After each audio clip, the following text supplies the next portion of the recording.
about, Mark?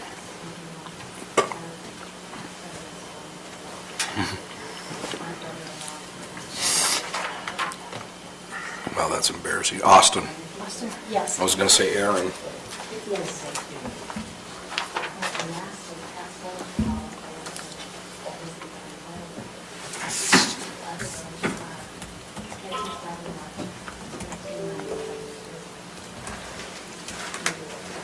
You're live.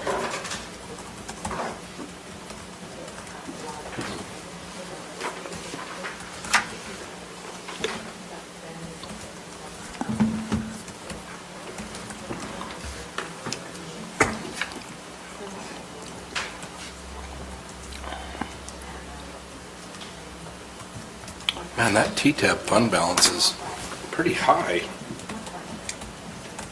And that has to be used for specific things, huh? Correct. Don't ARPA dollars? No, TTAB. Right here. Yeah. Yeah, it does. I was noticing as I was reading through that they said something about that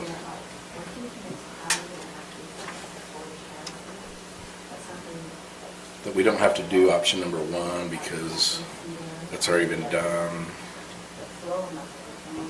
by Ebert.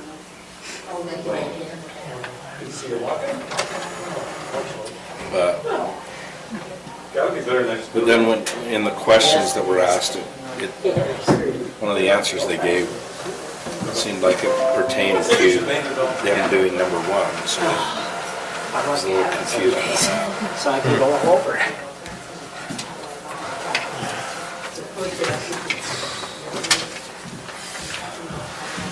You look like a retired state president. Or retired. Does he have gray in his hair? Where did the retirement come from? I have white. Yeah. I didn't say anything about retirement, I just said he said tired. Oh, tired state, I thought you said retired state president. Oh, that's what I thought he said too.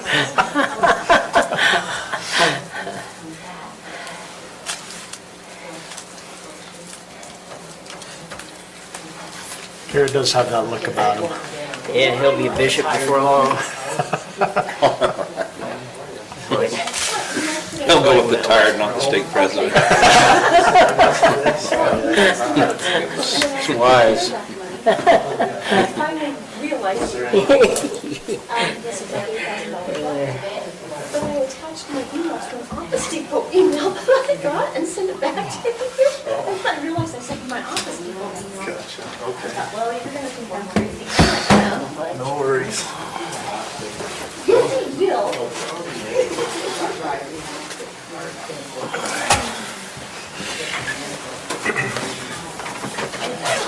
Are you gonna be here at the first meeting in December? I will, yep. So if you can. Okay. run the You're not meeting. gonna be here for the fun one? That's the Are fun you one. kidding That's me? The tax one. I noticed it. I know, I thought that too, and I thought, that's kind of a That was cop-out. well planned. I didn't even think about it, but now that you remind me, I'll express gratitude for my client. I'll be in a city council meeting, it just won't be Just here. won't be here. Huh? That's okay, that's totally fine. Yeah, happy to do it.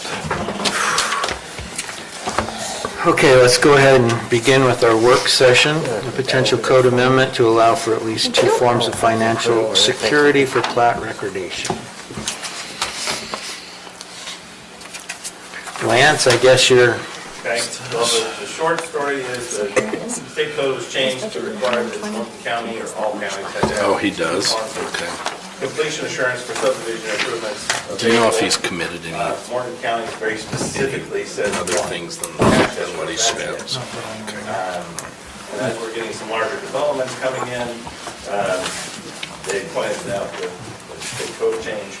And so that is why we're talking about it. We at least need to add another into our code to be compliant with state code.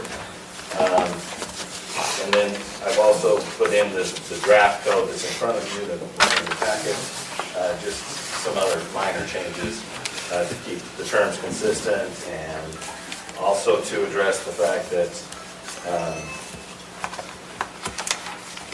there is the possibility for us to consider a third option. Number 1 would be cash escrow. Number two would be a letter of credit with criteria that is, this is basically what Weaver County does for discussion purposes. And then the third item would just be that an interlocal agreement could be used between the county and a public utility, such as Mountain Green Sewer or Wasatch Peaks Utility District, that they could hold the completion assurance, but the language we have here is suggested by Commissioner O'Connell that the county be at least a co-obligee with the special improvement district, so we would have access to the funds. Also, I wanted to point out in number 4 of 81237, it does state that the county shall have immediate access to the deposited funds when necessary to remedy a deficiency in required subdivision improvements or a violation of the improvements agreement. So we have it that these funds need to be a certain way, but after 08, we said, look, we want cash escrow, that's it. Hasn't really been an issue with the small subdivisions until now. Now we're getting some very big numbers of the amount of completion assurance that would be required to be posted as escrow. The downside for the developers is they have to put up that amount of money to the county, and then they need that amount of money while they're constructing. So a letter of credit is, as I read through and understand that, is that an agreement between the three of us that we do have access to that money if needs be, or is that just saying they are credit worthy of that amount of money? No, it's a specific amount of funds that is set. So it's almost like a bond. Similar, it's more accessible than a bond. They're paying interest on it or something like that? Yeah, and they're Oh, yeah. generating some interest, yeah. And So it's like- frequently they have to have a deposit requirement equal to the amount of the letter of credit. So they're paying interest on sometimes money that they otherwise have in an account. But they need to get in it for cash flow. We did consider bonds. Mark Miller had a lot of experience after 2008, where there was a lot of failed subdivisions, incomplete subdivisions, and his basically was that bonds were so difficult to track that money down and to get it that he's like it was almost impossible to get those funds to do what is required. And if that's the way it is, well then it doesn't really help us if Yeah. things go south. Yeah, it depends on the way the bond form was written. Some of the sureties went out of business because there was so much demand on them. And then some of them were drafted so that for the county to step in, they had to complete the work and then get reimbursed. So they had to have the funds to complete it before they could do it. I know, and I talked to you about this a few months ago, but I know Weaver County, where I used to work, Yeah, it's all throughout here. when they went through that, they actually, initially, I don't know what they've gotten to now in the past 3 years, but they said, hey, we're gonna require cash up to 1 million, just because of that, what they went through, because they couldn't get those monies back up and to finish Yeah, I it. forgot about that. But So that's Well, an actually, addition. I've that's always the language we wondered- Put in here. That's the language that we redlined here, that's A. I've always wondered where counties get the jurisdiction to escrow funds. Yeah, me too. Because frankly, under the state statute, you have to have an escrow license to escrow funds, and they're acting as an escrow agent. Apparently, it doesn't apply to counties, at least no one's actually challenged it. But so on item number 4, I think that if we move forward, we probably should replace deposited funds with completion assurance.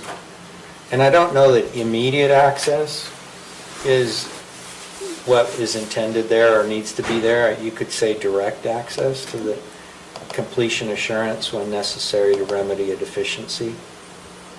Immediate suggests a time frame, and if you are utilizing a completion assurance granted to a third-party public or quasi-public utility, and they first have recourse and the ability to complete, you wouldn't have immediate, you'd have direct in the event that they didn't. So that's a suggestion for that.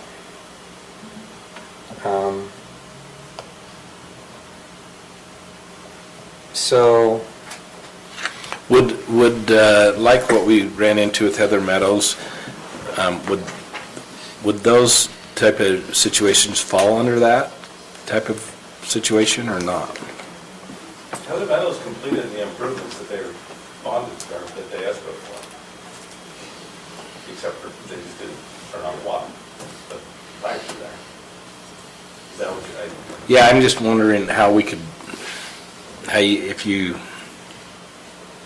I mean, would it be going back in time to all escrowed amounts or no, what? this would just be going forward. Going forward, okay. so,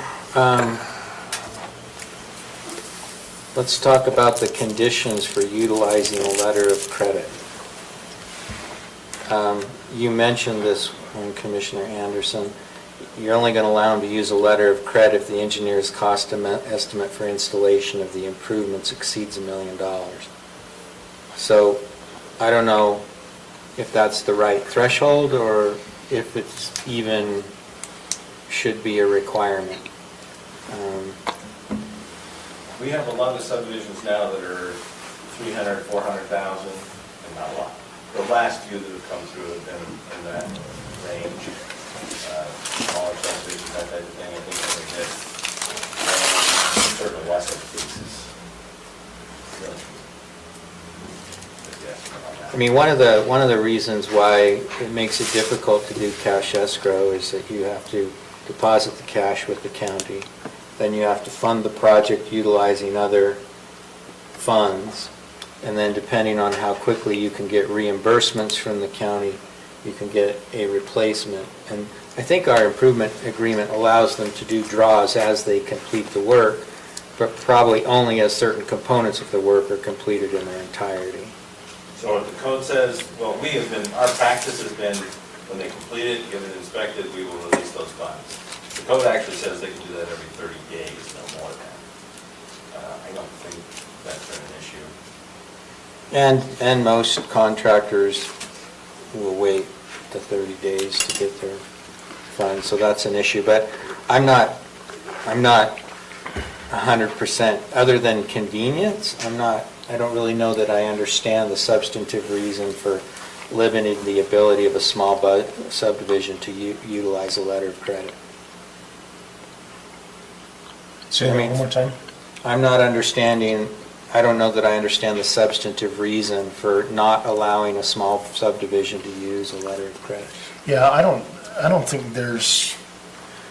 I'm leaning a little bit more towards that too. I think with the whole shakeup, it just kind of shook everybody up so bad without being able to get those funds back. That it didn't matter if they had a letter of credit or not. We couldn't get those dollars back, so we could not finish the improvement. So that shook the Weber County enough that they said, we're not going to mess around with this anymore. Mm-hmm. I think we've passed that now, and a thought might be if we have the correct letter of credit or correct how they go through their process of qualifying and kind of how they've written that up. I'm not so sure that a million might be too high of a threshold right now. I agree. Maybe it's a bit lower. Maybe it's Sometimes 500. the smaller developers 250. might need it more than the bigger developers, I don't know. I mean, and the other option for any developer is to complete the improvements prior to recording the plat. Sure. Which a lot of them are doing. But again, you have to have the resources to do it, But if you're going to do a subdivision, you have to have resources. That's the name of that game. Well, and that's what the letter of credit Capital does. I mean, intensive. if we're literally saying they've got to meet all these qualifications for the letter of credit, no, I don't know how to word this correctly, but no Joe Schmo off the street can just say, hey, I'm going to come in and I've got a letter of credit. Well, you probably don't for $300,000 to start subdivision improvements. So I think if they qualify under that credit to be able to bond for that, I'm Yeah, not against I that think either. frankly, the strength of the financial institution is more important than even. Right. So I would be comfortable dropping at the 500,000 or eliminating the requirement entirely. Is there a point where it doesn't make a lot of sense, like at 50,000 or 100,000 below that wouldn't make sense? Or is it better to just not have the requirement, period? Again, I think the reason why they said cash to a certain amount was because of what happened in 08, 07. And we Weber County was a lot, well, Mark experienced it down below, but, I mean, I bet we had 4 or 5 subdivisions that were halfway through the process, developers up and left, and we could not get those monies back to finish the development, and all the lots had already sold. You know, 8 or what? Yeah, yeah. So that's, it's hard because it's almost a worst-case scenario. You're trying to protect yourself from a worst-case scenario. But what we did on that was we said, hey, let's make sure these lending agencies are fully accredited, that you have to qualify. I mean, there was a couple instances we went through where the developer actually couldn't qualify. And we said, well, sorry then, you can't really bond for this subdivision unless you give us cash for it. We'll allow you to bond, but if you don't qualify, don't know what to tell you. So I'm not against the thought process. I guess I just want to give the background of why. So, question I have for you, it says here, the applicant shall furnish and file with the county an escrow agreement or a letter of credit in an amount equal to 110% of the future cost of the installation. So, if it's just a small 2-lot subdivision, do they still have to come up with a $1 million credit? No. No. Okay. It's Just help me It's the understand. estimated cost to complete the public improvements plus 10%. Usually what happens if you come in and do a 2-lot subdivision and it costs you 50 grand for improvement, you might just say, I have 50 grand in my own bank account, I can put in the improvements. And that's all And you got. that can happen. Okay. The larger amounts, you get to the larger amounts, then you've got to get either a letter of credit or cash. But what we're saying is, if you, we were nervous, that's why it was up to $1 million, where we said, hey, any improvements under $1 million, you still need to give us cash. And like Chair said, hey, I don't even know how, exactly how legal that is, but at the same time, we need to make sure that, why are we having that so high? Versus now saying, let's lower it, we could even eliminate it. But elimination, in my opinion, would be contingent on making sure that letter of credit is credited. So in our example here that Lance put together says that a letter of credit may only be used if the engineer's cost estimate for improvements exceeds $1 million. So it couldn't be used at all on these $300,000-$400,000 subdivisions. Is that correct? As it's written. So the question is, are we comfortable adjusting that, right? Yes. Or And deleting if it so, entirely. yeah, Or what's that taking it adjustment out. look like? I mean, and that's why the question is like, well, I mean, is it really, to me, if a developer doesn't have $50,000 or $100,000 to put into the project, he probably shouldn't be doing a development. So like, there's probably a threshold where that works. $1 million's probably too high. But if you've got several subdivisions that are 300,000 and 400,000, that makes sense to me to be able to allow that. So I guess my question is, what's that number? You know, is it 100,000? Is it 200,000? I don't know. But you don't develop much for 100,000 anymore. No, that's going to be a 2-lot subdivision. And to be probably. honest, I think before '07 and '06 and '05, I think almost everything was done on letter of credit. I mean, Or a just- completion bond. Sure. Probably more a Sure. completion bond, because then you're just paying a premium as opposed to having, like I said, sometimes the financial institution, depending on who you are, will require you to have that money in cash. And then you also have a line of credit, a construction loan that you're drawing down on. So you're paying interest to both things, sometimes on money that you have. So, my view is that the smaller subdivision, the 1-lot subdivision, 1, may not require any improvements at all. And 2, say it's a minor subdivision with only 5 lots, and they have the $250,000 in money and improvements, they're just going to get the work done and won't even bother with the completion assurance. They'll wait to record the plat until after it's done and the improvements are accepted. So personally, I would eliminate, there's no support in the state statute for having that limitation on it either, One, it's right? This is just a Weber County. yeah, it's So we could just take it out in its well, entirety. I would actually say Well, multiple counties and cities have some kind of Limit? Yeah, Because they don't some want the kind of hassle. limit. That would be the argument, I don't want to have the hassle of drawing on a letter of credit. Well, and yeah, I'm agreeing, because what we're kind of doing too is we're telling the developer, not only do you have to have cash down, but then you've got to have cash to even function and start moving forward with construction. So we're almost having them double up on the cash till improvements are slowly taken care of till they can come back down, whereas, and it kind of, in my opinion anyways, it pushes away the ability to even do anything on your property. It pushes away property. We're saying we're going to make this very hard for you to do anything with your property. If you want to develop it, if you want it, whatever you want to do, we're making it harder. By eliminating this, I think it will make it a little bit easier and open it up a little bit more to individuals that want to do something on their property. Is that, am I saying that right, Chair? Do you want to eliminate it, or do you just want to change the amount? I think Lance is just looking for direction. I would eliminate it. Does it cause us any extra work if somebody wants to do it for a $100,000 project? I mean, is there any extra cost in terms of labor? It'll be a lot of work for $100,000. To get the letter of credit? Yeah, I mean, it's kind of, to me, that's. So chances are people aren't going to use it anyway. I'm just saying, is it going to take you any extra work?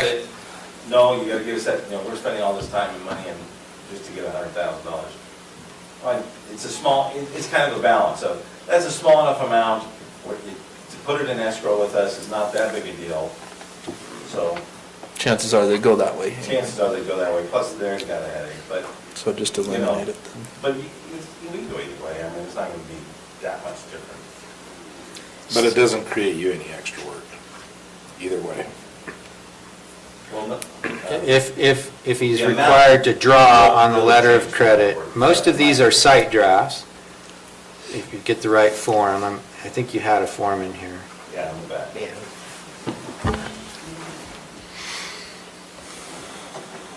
That's the improvements guarantee agreement.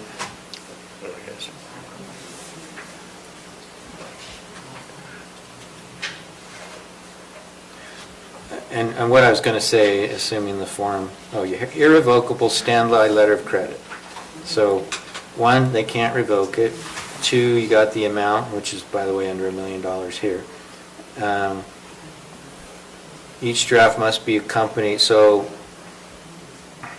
when you make a draft, a draw on the letter of credit, you have to have a certification of the county engineer that the developer is in default,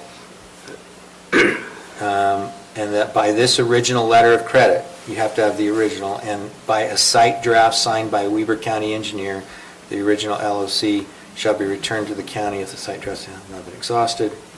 Each site draft drawn must state drawn under, and it gives you the requirements.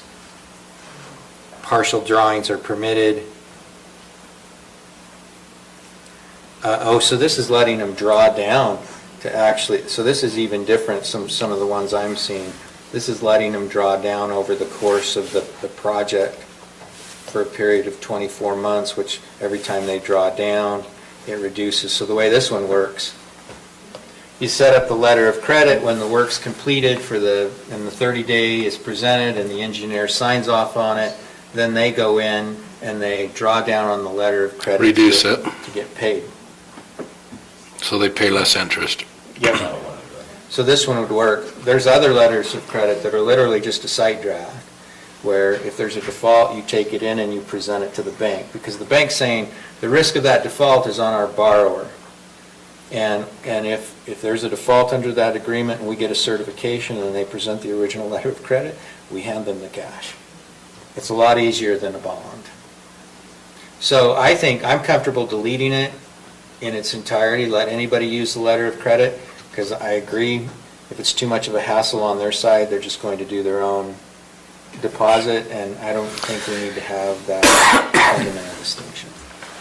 Hasn't the auditor, Stacy, gone and told us we need to stop doing it? Collecting an escrow or being an escrow? We're not stopping, we're going to continue to use We're going to escrows. continue, okay. All right.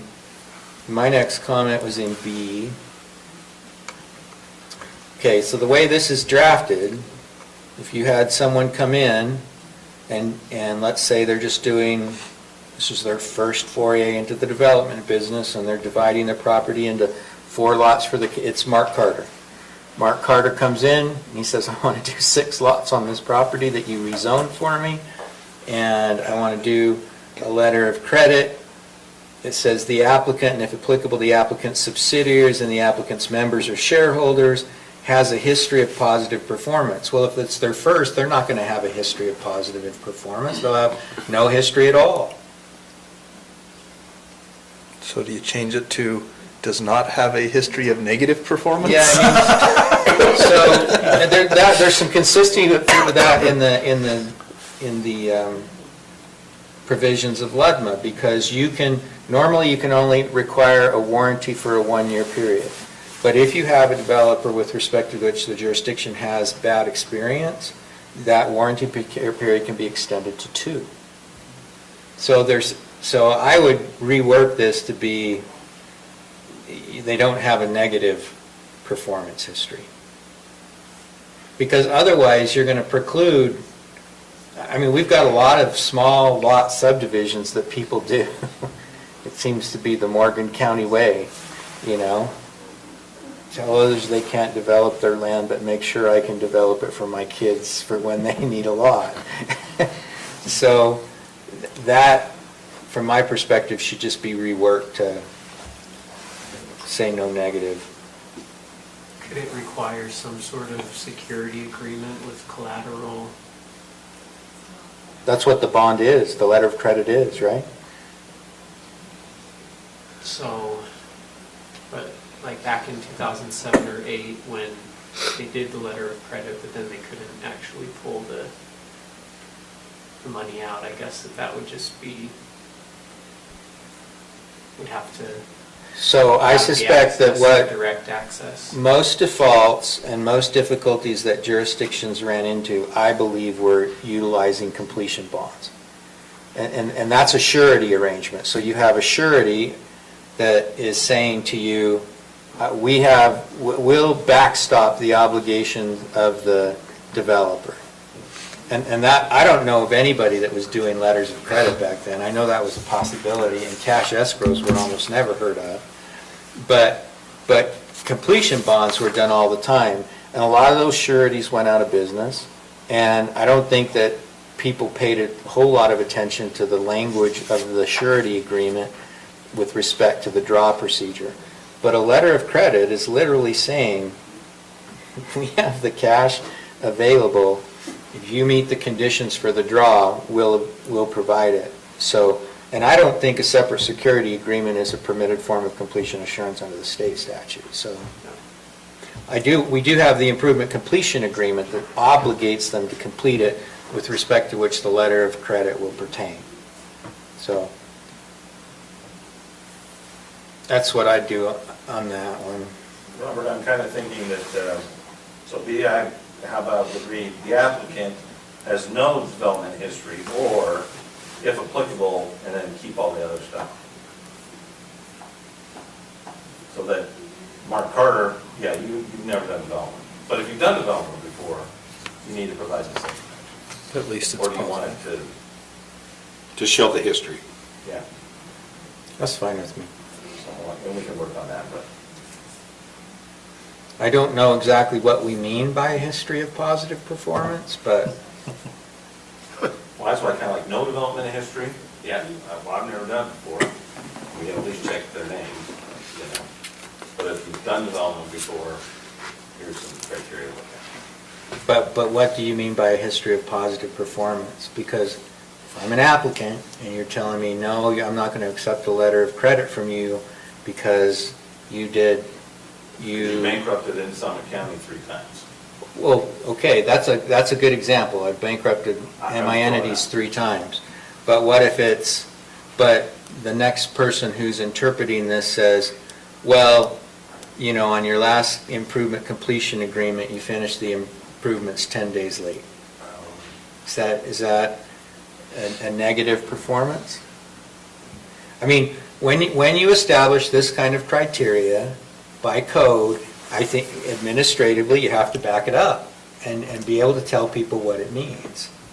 And so that's my only, What's negative? because if I use the negative language, then I would just quote the state statute for the 2-year improvement warranty stuff. That's just my thought on that. You establish standards without articulating what they are, it creates an administrative nightmare and an avenue for lawyers like me to, to say, what do you mean? You know? Did you make that clear? I like C, and I think that's the most important thing.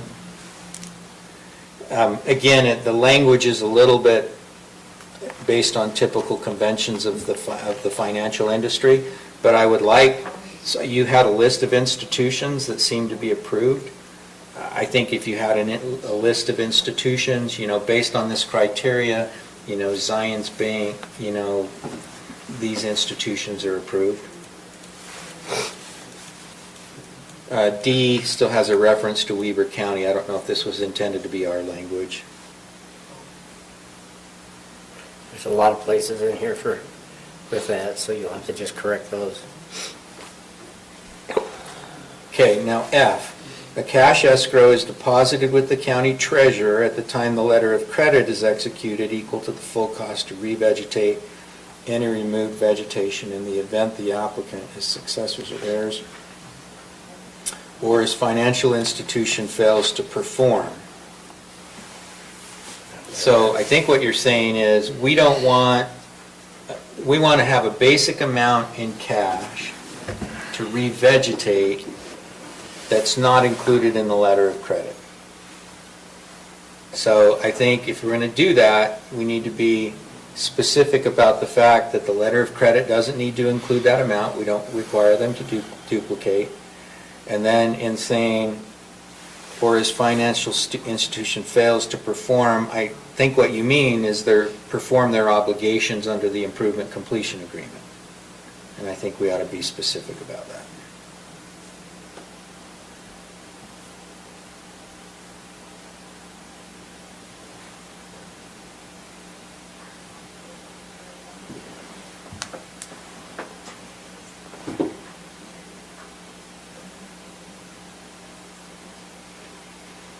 And then number 3, I think is stated to be directly payable to Morgan County, as opposed to directly benefit.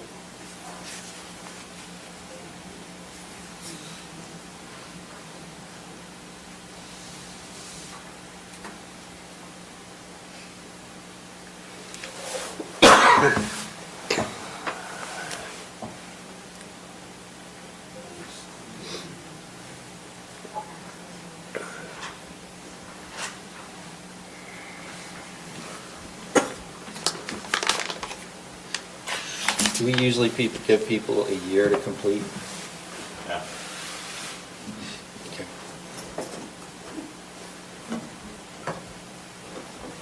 So they can get a 1-year extension.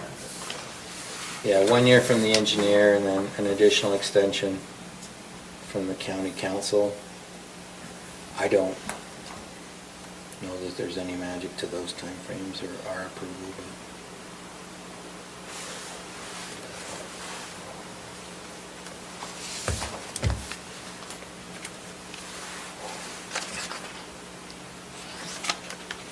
Those were my thoughts on that.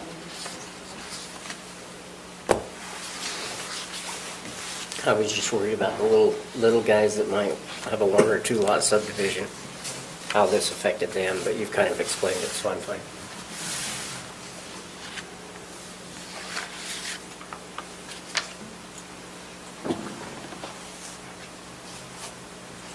So there are,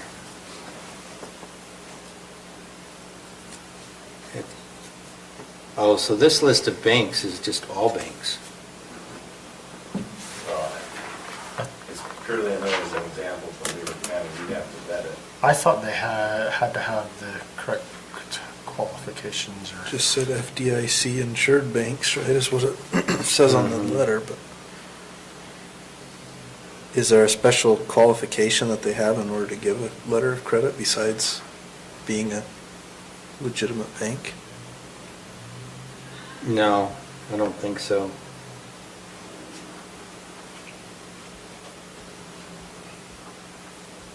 Some of these. It says it's just defined as an institution that's insured and in good standing with the FDIC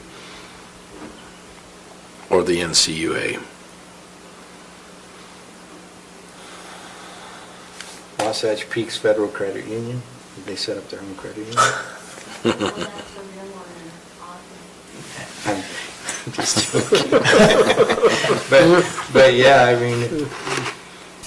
I mean, some of these I think are what they call industrial banks. Again, I'm comfortable leaving that to the decision of the county treasurer to under the positive performance criteria that you've outlined. But I think, again, to support that positive criteria, it would be good to have a list of approved institutions. It may not be quite as long as this. And the process for, they're not on the list, I'm sure. Yeah, most banks will give you information with respect to the amount of their deposits held and all that kind of stuff.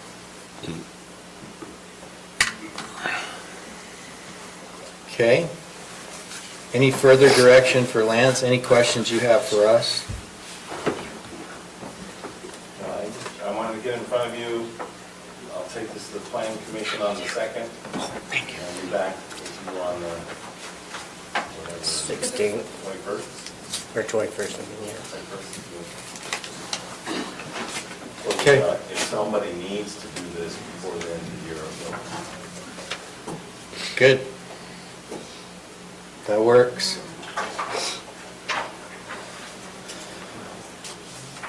Thank you.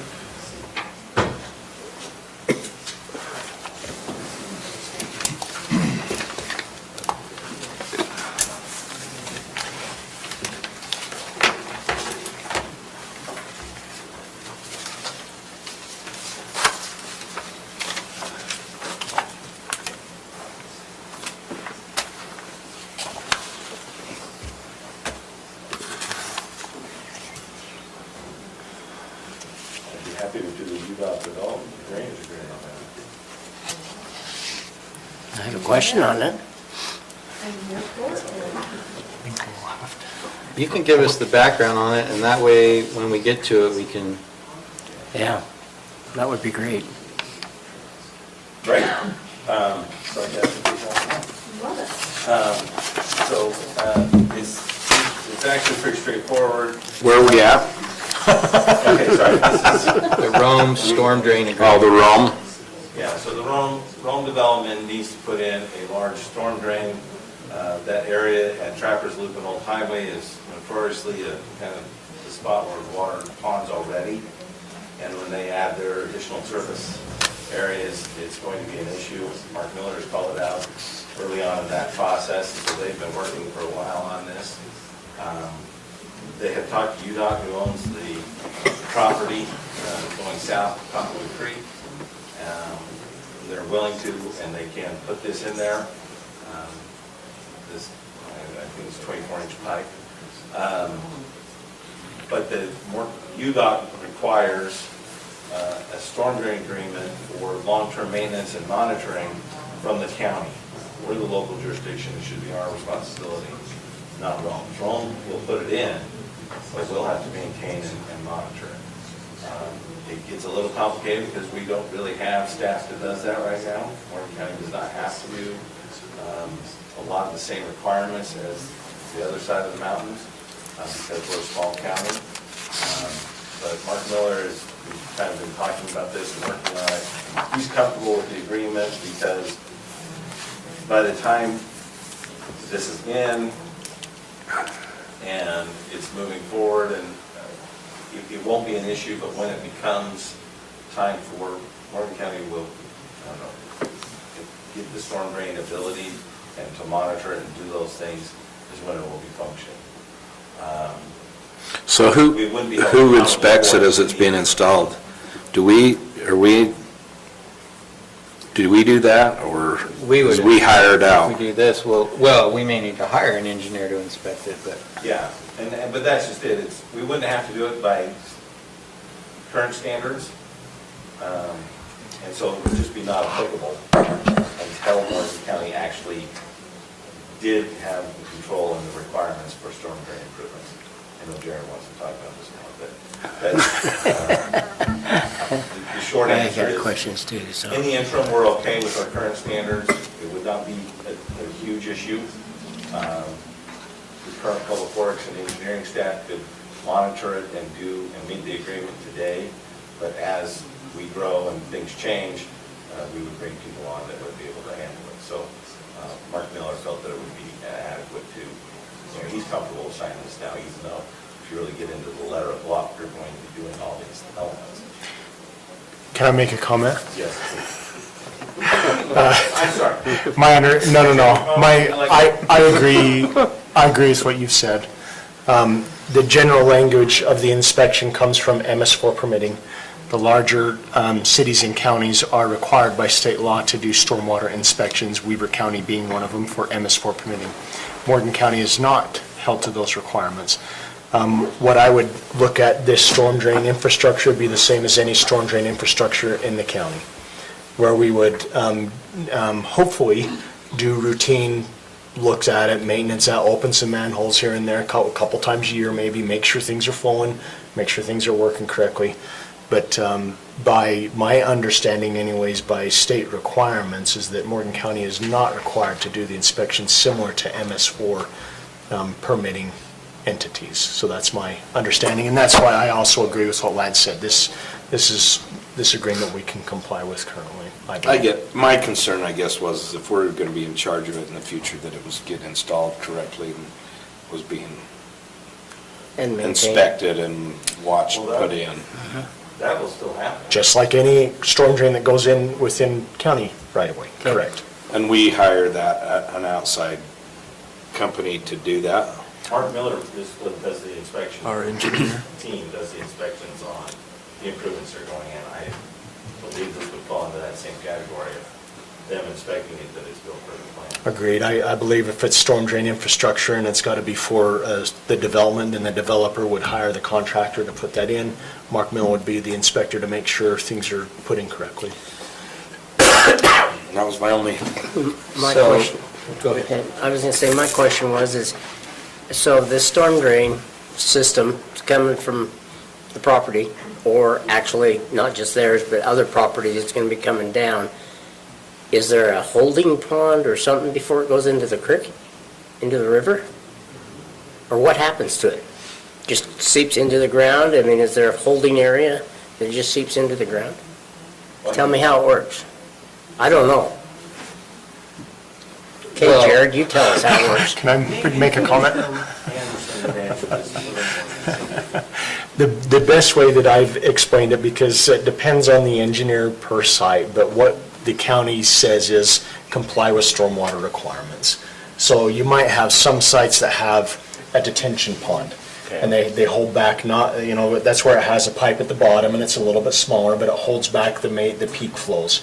There's other sites that might say, no, we want to do retention, which is holding the entire 100-year storm. So each site might handle it a little bit differently, but what we require, if I'm not mistaken, is address the stormwater requirements that we have as a county. So I couldn't actually answer exactly how Rome or the middle school or even Old Farm addresses their stormwater, but yeah, technically you're not supposed to create all this hardscape and create these higher flows and just dump it on. Into the river. Yeah, you're supposed to hold it back a little bit. So now I notice that it is going to be on off property. So where is this property going to come from? Is it from us, by UDOT? Who is it coming from? So it's going to be on UDOT's property, okay. And Mark Miller's comments is that there will be detention basins on the Rome property. Okay, because I read it the This will other handle the way. outflow of that. Okay, So this is the secondary part of that overall system. okay, all right, because I read that it was off property, so Well, this. that was probably. The actual part of it. storm drain After it line leaves the Storm drain itself. detention basin, then it'll be running through a storm drain line that runs through UDOT's property. Okay, And that's what this agreement's for. okay. Couple things in the agreement. So the 1A says the local government will allow the stormwater discharge off of SR 167 Trappers Loop into the proposed drainage facilities, the department right-of-way, when the planned interchange is created. So that means that what is being put in has to be sized to handle those flows. Right? That's what I take that language to mean. So we need to make sure that the subdivision is contemplating that and that our engineer is verifying it. I It's, believe that is the case. yeah, I do believe it's the case too, but it's an interesting point because we don't know what the exact design of the interchange is going to be. So it could be a little bit more, it could be a little bit less, but yeah, my understanding is they did plan for that area of Trappers Loop to go into the pipe, so.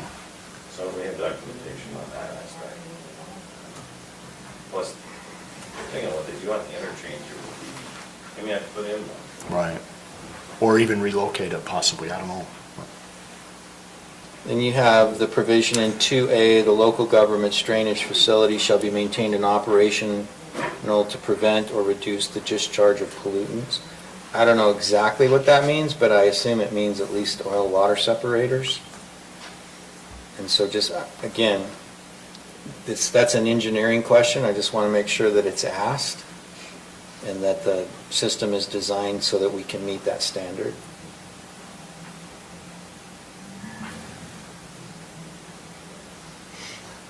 Okay. That's all the questions. Yeah, because we don't want to be reimbursing them. No, I because, watch how they work. yeah, they hold us responsible. We need to make sure it's done right. Mhm. Yeah, that was my problem, my question.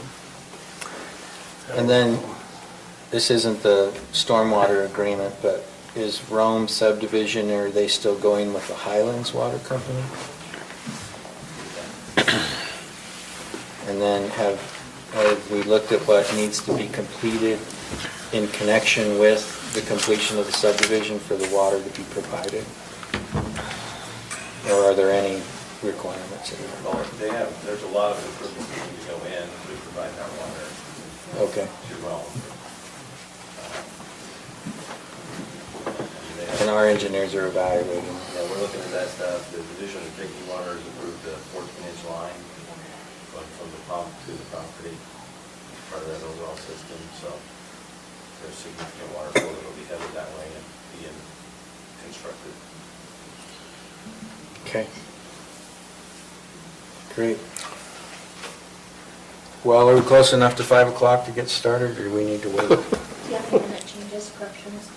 I do. You want to give them to me? Okay. So that 12 minutes. Lots of councils in there. Yeah. I'm kidding you. Are you kidding me? Yeah, I'm kidding. Look for them. Is that in the consent agenda, I mean, in the, yeah, So, I found a few. in item C, in the declaration of conflicts of interest, Okay. instead of related to this issue, I haven't represented him on that issue, but the subject property I have.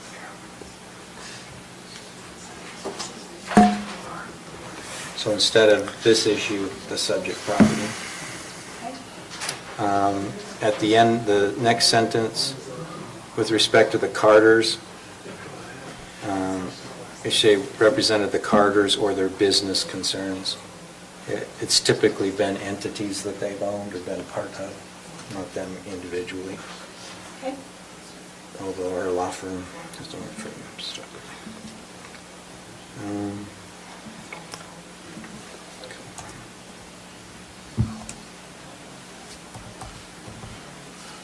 Stacy, do we need to indicate that I joined electronically? Is that something that needs to be there or not? I don't know if it matters. It's probably good to reflect it. Got it? Okay. I think you ought to get some credit for hanging on there that long. That was a long, that was a long. Then there was 5.5 also a hours. few things I looked at. On the agenda, there was one part here in the agenda that we did for the fire department. We were supposed to bring it back to this time. It didn't come back, so how, okay, all right. And then there was on 4, it showed, Under our commission minutes. this is under the approval of the minutes that we're going to be going through. But we're on the agenda. Okay, I thought we were on the approval, so we didn't make mistakes. I'm tired. You guys will get anything past me you want tonight. So on item 4, the airport matter, number 4, Yeah, on the agenda from last time. The approval. or the minutes, are you looking? The minutes is what I was looking at. Yeah. Okay, the minutes on number 4, there was no outcome, which I thought we had told him to go back and to postpone it basically till this week. Or did we Who, not? George? Yeah, George. But this doesn't indicate that there was any finding, right? That's correct. It doesn't say that there's any kind of a finding here. Is that So- correct? Yeah. Okay, and then on the next one, But instead of saying savings as deliberated with Wardell Brothers, I would say negotiated. yeah, discuss savings. And then we had, let me make sure my eyes can see it. Okay, the number 6 on it, it says the commission approves. Who approved it, by who, and so forth. Number 6. And I would say the commission approved, period. Was it a motion or was it not? It was a motion. Okay, all right.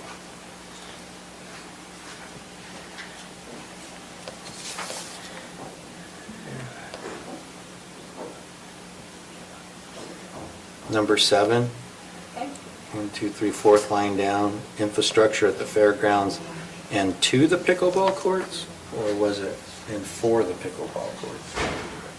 Maybe it was a line extended. It was- It is a line Go to the- extending to them. Okay. Yeah. To the restrooms out by the pickleball courts. Yeah.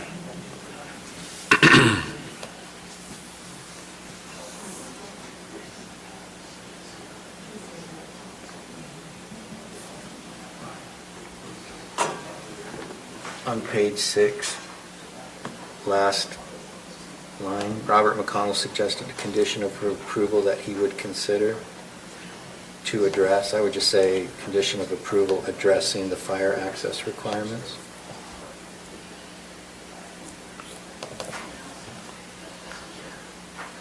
Could you say that one more time, please? Instead of saying that he would consider to address, Yes. just say addressing.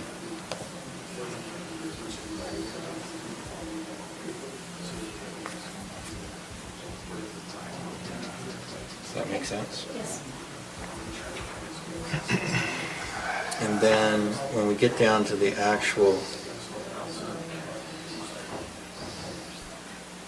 approval, I'm pretty sure, Which one? so condition 1,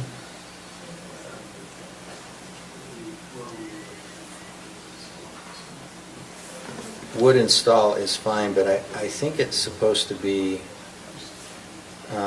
which right-of-way shall have been obtained pursuant to a right-of-way in A current grant of easement or other right-of-way should say from instead of form, one or more adjoining landowners, and at the end, say which right-of-way shall have been obtained prior to the application for final plat. So in other words, I understand they may construct it as part of the development of their subdivision, but I want the right-of-way pursuant to which they're constructing it secured before they apply for final plat approval. So, current grant of easement or other right-of-way from, I fixed that, one or more adjoining landowners. Comma, which right-of-way shall have been obtained prior to the application for final plat.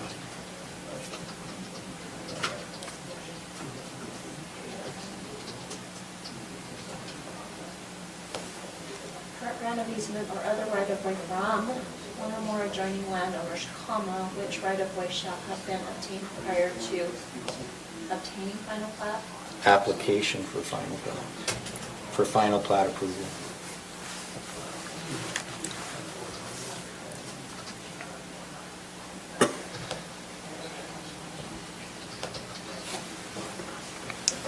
B still applies.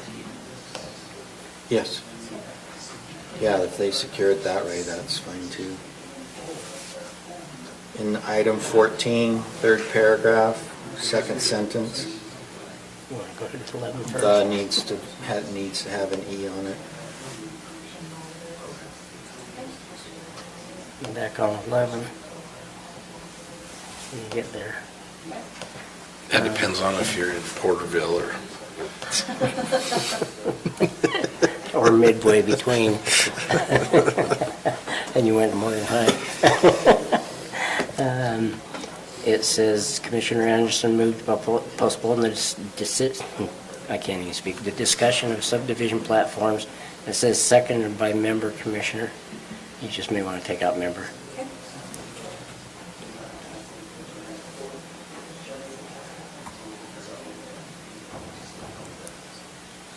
You okay giving the invocation? Sure. Well, let me see, I got more notes, but let me look. No, I think that was it. Can I take the next 2 minutes? I'll be right back for 5 o'clock. It's only been an hour. Hey, I had to go earlier too. So I'm not gonna, just bracing for. I'm gonna take a drink of water. Oh, man. Hey, 8 o'clock. I didn't see the health department. I know, and I completely missed it. Yeah. Update. Boy, that doesn't even help my eyes tonight.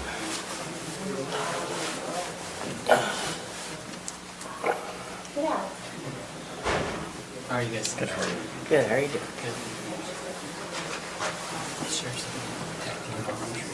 Okay. Okay, you got the pricing. Okay, perfect.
Okay, we'll go ahead and begin the regular meeting of the Morgan County Commission on November 23rd, 2021. All members of the commission are present.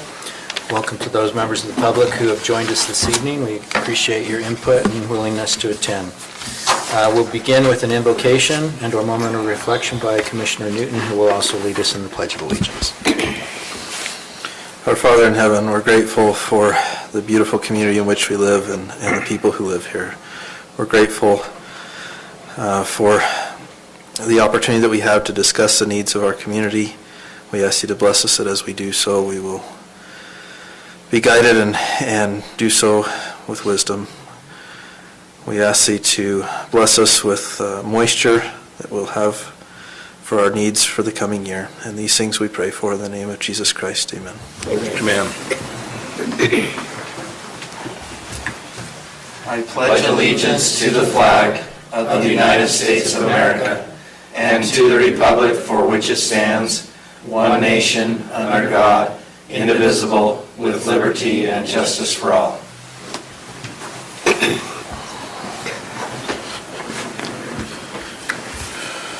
Okay, consent items consist of approval of the November 9th, 2021 meeting minutes, which we discussed during the work session.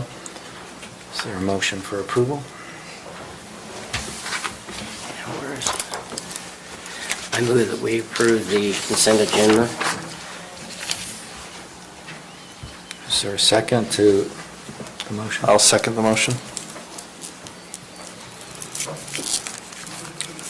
Okay, we have a motion by Commissioner Fackrell to approve the consent agenda items, seconded by Commissioner Newton. Any questions? All in favor? Aye. Declarations of conflict of interest. Hearing none, we'll move to public comments. For those of you in the audience wishing to address the commission with respect to matters that are not on our agenda or scheduled for public hearing, you may do so now.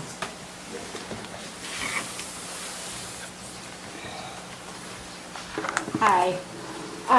This is actually regarding item 7 on the agenda today. Will you just state your name for the record? Michelle Lyman, Thanks, Michelle. Mountain Green resident, and also a member of the Airport Review Board. And so I just had something that I wanted to bring up in front of the commissioners, some back information as I'm watching some of the improvements go forward with the airport. Back probably 15 years ago, I came in front of the board. I live in Silverstone Phase 4 or 5, I believe. And there was some discussion back then as far as the berm, the buffer zone between the housing and the airport, and what should have been done with that. When I talked to the council at that time, there was an agreement between the developer and the county that there should have been a buffer zone, or what they call the beautification berm, that was built before there were any more improvements that should have happened to the airport. Commissioner Gardner, I think council member at that time, Gardner, spoke to us and said that they had built a berm, put vegetation on it, drought tolerant, and to just give it time, and it should grow in and be great. At the same time, there was also a berm built, if you're familiar with the Kent Smith Park, the condominiums that are just right next to that. That vegetation was put in at the same time as the vegetation at the airport was put in. The only difference being there's water to the berm that's close to the Kent Smith Park that borders the road and the condominiums, where at the airport there's no water to the berm that they built. And so that's what we brought in front of the board, or in front of the council members, saying it probably won't survive, and we're very grateful that it's being put in, but water needs to be put there so the plants will survive. So 15 years down the road, if you guys have driven past, they're completely different how they've turned out. With the development that's being brought forward with the infrastructure and the improvements for the airport, I'm just asking the council members that if you would take some time, and I've actually researched a little bit, but I don't have the documentation ready for you this evening, on the commitment from the county on what was supposed to be done before any more development was done at the airport. And I'd like you to consider that as before we're going forward with any more development on the airport. I love the airport. I think it's a great thing. I think having new hangars is a good thing for our county. We have so much residential that it's nice to have some commercial there that's going to be bringing in revenue. But I also want to make sure that as we're going forward with that, that we're fulfilling the commitments that were made with the community and the county before we go forward any further with more development on the airport. So was there anything reduced to writing that you were aware of, or is that just? So back in 2000 is when Phase 2 was being approved. There's quite a bit of documentation. They rezoned that area because of how close it is to the airport and the residential. There was a little bit of drama, and I think a lawsuit back at that time with Browning, the developer, and the county on what zoning that should be. In the end, it was zoned the residential, the houses were put there, but in that there was an agreement made between the developer and the county, and that's why the buffer zone was put there, to kind of make it a win-win for both areas. So I am still trying So to was the find that developer, So it's between Mike Babcock and the county is what. So maybe the developer installed it, but the problem has been, there's been no water on it. So no. It's so clearly a it's- different berm than, Right, so it wasn't the developers. In the documentation for the subdivision to be approved, to be started, which I think it is the phase 2. It was the county's responsibility to put that berm in. And I don't know the reasoning behind that because I wasn't involved in that. I was just moving to the county at that area. When I became aware of it, kind of the 2005, 2008 time frame, that was already put in, and that had already been done.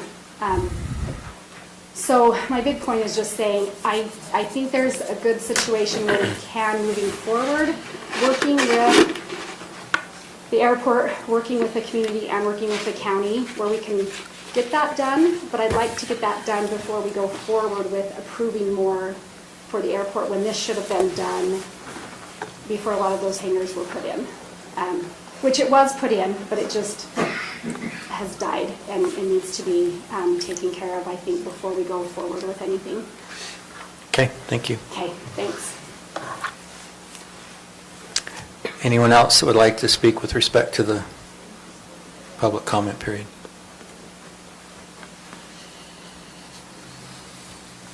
Okay, our next item, Stacy, our clerk auditor, has determined to retire and move to Fiji and live a lavish lifestyle. And we have not been able to convince her otherwise. And so County Commission has determined, went through a process of selecting and collecting applications, and we have determined to appoint Leslie Hyde as the clerk auditor, appointed as of January 1st, 2022. And so the formality of that will occur in January, but we appreciate your willingness to serve in that capacity, Leslie.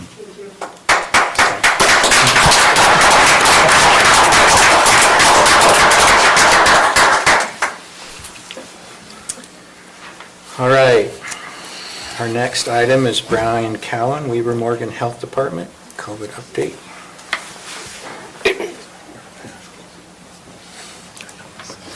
Hi, Commissioners. Thanks for the opportunity to report to you from your health department tonight. I've got 3 items I'd like to bring to your attention, and I'll try and be quick with them in respect to your time. The first is just kind of a quick update on the COVID situation in Morgan County. As we watched the case numbers through the fall grow in Morgan County, you reached a peak of positive cases back on October 27th, and you've been in a decline of positive cases since that time. And so that's good news and good for the county. You're still designated by the state of Utah as an area of high transmission, but if we stay on the trend that we're currently on, we should be able to get into the moderate range in about 2 or 3 weeks on the current decline. Back on October 27th, when we were at the peak, we had 69 active cases, and active being defined as a positive test over within a 14-day period. And we were averaging 9.9 new cases for every 7 day. 9 new cases a day was our 7-day average. Today, that number has dropped down to 28 active cases, and we are receiving reports of 3.9 positive cases a day as the 7-day average. Hopefully that highlights the decline in positive cases we're seeing in Morgan County. Sadly, though, I do need to report that since I visited with you in September, we have had 2 additional deaths associated with COVID in Morgan County, bringing the county's total to 13 since the beginning of the pandemic. As we look at the hospital situation for our health district, that's Weber and Morgan counties, the 2 hospitals down in Weber County are currently reporting a 120% occupancy of their ICU beds. That's using 36 out of the normal inventory of 30 that are available. Of those 36, 25 of those ICU hospitalizations are COVID related. There's also an inventory of 455 additional hospital beds, of which 313 are being used, or 69%. As we look at those beds, it's 54 of them are also COVID-related hospitalizations, for a total of 79 in the hospital. we're watching those, and that's one of the things that keeps us statewide in the higher levels of transmission, of the transmission index, is the hospital utilization. They're continuing to operate statewide at about between 90 and 95% of capacity of ICU beds. So was did you say 455 in addition to the Weber County hospitals? No, there's 455 available in Weber County. Oh, Two okay. hospitals at Weber County. That are not ICU? Yeah, yep, that are not ICU. Thanks for asking that for clarification. Age rate related, what's the demographic? Generally, the hospitalizations are in the older age demographics, approaching usually about the age of 45 or higher. They have a higher percentage of hospitalizations, but I'm sorry, I don't have the exact numbers with me. Looking at COVID in the Morgan County School District this year, I knock on wood, I think we've had very good success in managing the cases at the school level. I think that's a reflection of the efforts of the school district, the health departments, and we have a team of 13 individuals that work specifically with our schools in those COVID cases. And we were also able to provide funding for a part-time nurse at the Morgan County School District whose duties were associated with COVID, and mainly to help with the contact tracing and case investigation and improve access to testing if we had students or staff at the schools that needed to be tested. Right now, the good number to report is we only have 2 active cases in Morgan schools, and 4 additional people that have been asked to quarantine in the Morgan schools. So very low numbers there. And also happy to report that we have not had any of the Morgan County schools have to do or reach the test to stay protocol, where they have a threshold of cases that in the schools that would initiate all students having to be tested to identify those COVID cases. So good things have happened in the schools with this school year at the beginning in relation to COVID. Finally, I'd like to report on our vaccination efforts. In the last 2 weeks, we've had the last two hurdles as we look at the public health effort in related to COVID. We've reached those and are starting those efforts, and that is the emergency use authorization of vaccinations for the 5 to 11-year-olds. And since that authorization, our health district's been able to vaccinate 14% of our 5 to 11-year-old population with their first dose of vaccination. And so we continue to see the uptake in that age group grow, and they're making efforts to provide those vaccinations to parents who want them for their students. Along with that, we're seeing an increase in the 12 to 18-year-olds vaccination uptake as well. We've been able to vaccinate 59% of that population in the Weber Morgan Health District. So, and I apologize, I don't have the breakdown of those numbers for Morgan County. We look at them district-wide, but from county to county, the numbers, the percentages are very similar. So that's the good news I have to report on our COVID situation.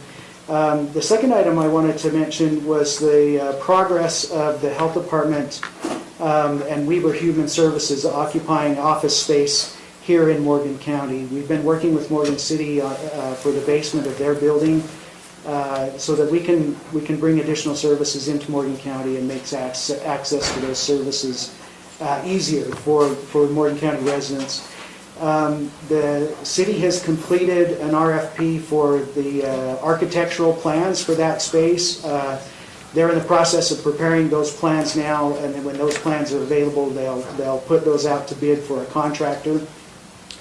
The anticipated timeline for completion is June of 2022, and we hope to begin occupying space after, when that space is available, hopefully June of 2022.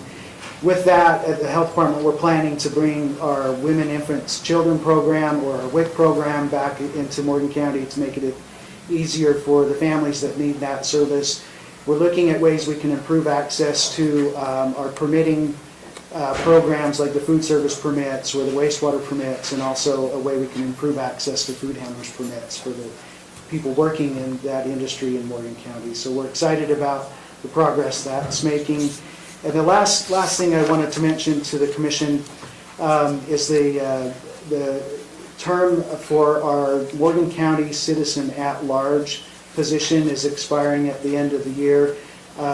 Tina Kelly has been the county's representative for a number of years, and I'm just so grateful for her service. I know she's behind me, and I want to make sure she hears that from me. I've been able to work with her in the Board of Health capacity for a number of years, and she has just been wonderful as a board member. As the commission, as this term expires, it becomes one of your duties to appoint the next citizen at large to occupy that position. I don't want to speak for Tina. I think that's a discussion she can have with you as commission members as to what she would like to do. But we at the health department are excited to work with the next person that you appoint to occupy that position on our Board of Health, and look forward to finding out who that recommendation is. Now, Tina's appointment expires the end of the year, so December 31st, and we're hopeful we can have someone appointed for our first January Board of Health meeting, which would be it's the fourth Monday of January. I think it's the 24th, if I remember right, maybe the 27th. If we don't have an appointment by then, it's okay. We'll work with the appointment as soon as that's available. But also I wanted to mention to you, for the next 3 years, you'll have an additional representative from Morgan County on our Board of Health. We have a position designated to the school districts in the area that we serve, and that position goes on a rotation. So Weber School District gets a term, Morgan School District gets a turn, and then Ogden School District gets a turn. And for the next 3 years, we are in the Morgan School District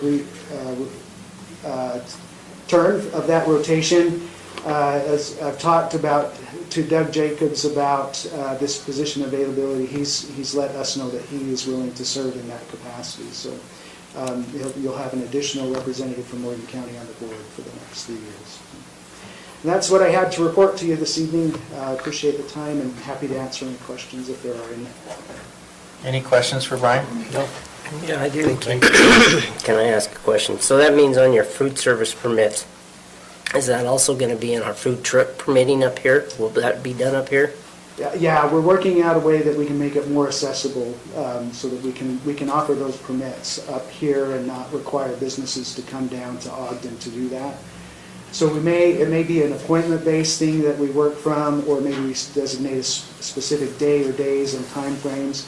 It's going to be difficult for us to support full-time staff in that office just for budgetary constraints, but we are looking at ways we can reduce travel time to the Wasatch Front for the residents and have services available up there. Okay. And then why do you guys do things so much differently than Davis County for food service trucks? Well, there's a state rule that we follow. Right. That acts as the baseline, and then the Board of Health is our legislative body from that point. So any differences in how we permit or review those food trucks come down to the local health department ordinances that are adopted by the Board of Health. I'm not familiar enough with Davis County's or our department's nuances of the exact code to address what we're doing differently, but that at the top layer, that's the answer. Is we'd have two different legislative bodies that create those ordinances for the different health departments. Okay. I will be calling you later on that and talking with you. Great, I'd be happy to have that discussion. All right, thank you. Thanks. Yeah, thank you. Grateful for declining case numbers. That's good That is news. good news. Yeah, thank you. Thanks, Brian. And I think that with respect to the COVID deaths in the county, that affected your family directly, didn't it, Garrett? So our condolences to you and your family. Yeah, Bart. Okay. Our next item, Sheriff Brashear's, 2 items, purchase of a new server to upgrade body camera system and purchase of new radios. Oh, thank you. I'm glad you told me which one, because I was going to have to ask which one's first. The first one is body cam updating. We ran into some problems, and I brought one to kind of show you guys. These are our current body cams that every one of my deputies are equipped with. They work great, but the problem we're starting to have is it's an attached battery. There's no way for me to replace a battery on these. And they are rechargeable, but we have incidents to where the battery dies in the middle of the day. It's inoperable. We go on calls, and I hear too often, my battery was dead, it was charging, things like that. WatchGuard, who we go through with our body cams, they came out with a new one that actually has a detachable battery. And each body camera comes with 2 batteries. So one that's attached to the camera, the other's in the charger at all times. So if their battery dies, all they have to do is take it off, put a new one on. So we proceeded to take a look at that.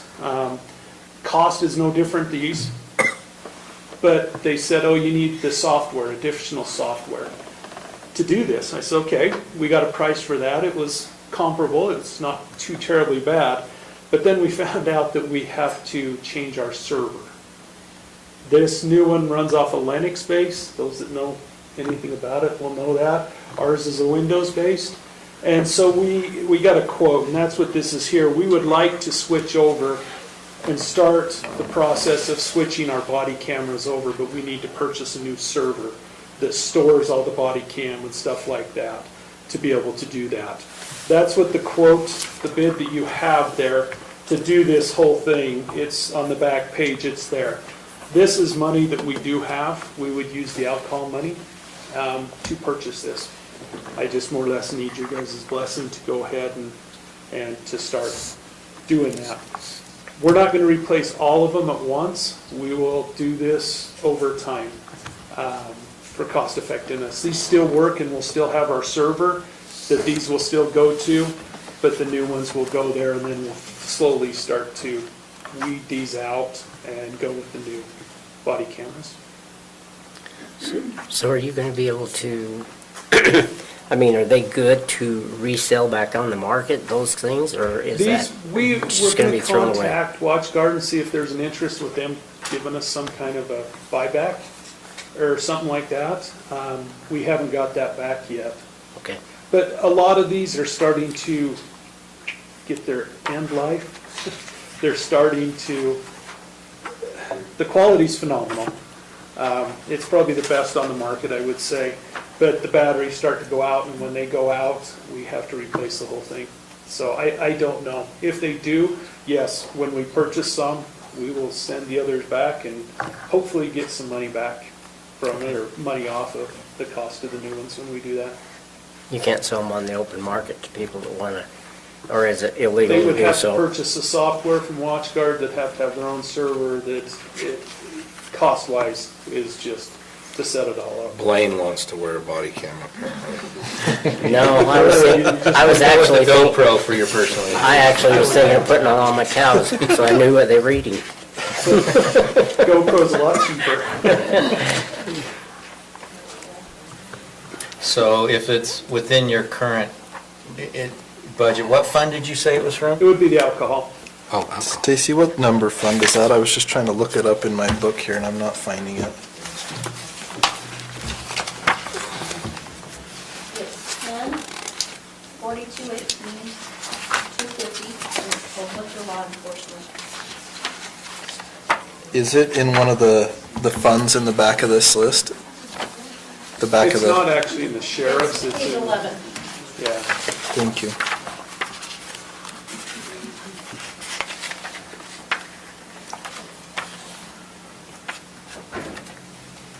He's got a fund balance of $45,000. I was gonna say, if you look at the budgeted item you have there, is a little misleading. 10, 42, 18, 15.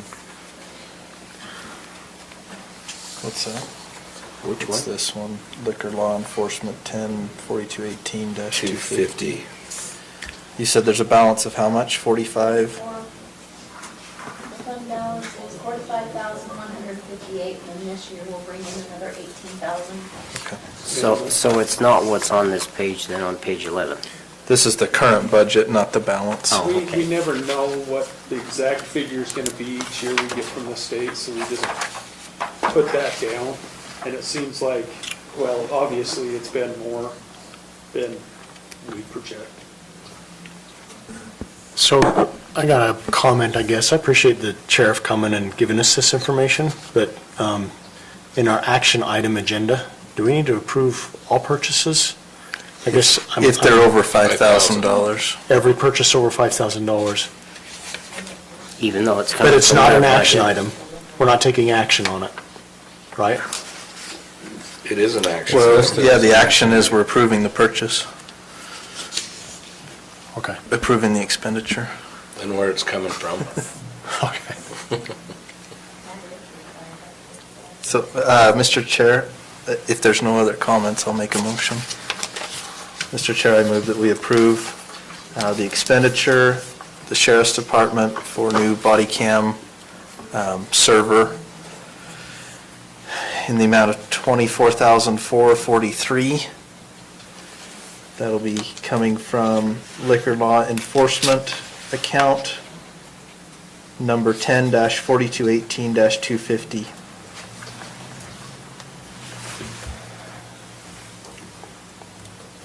Is there a second?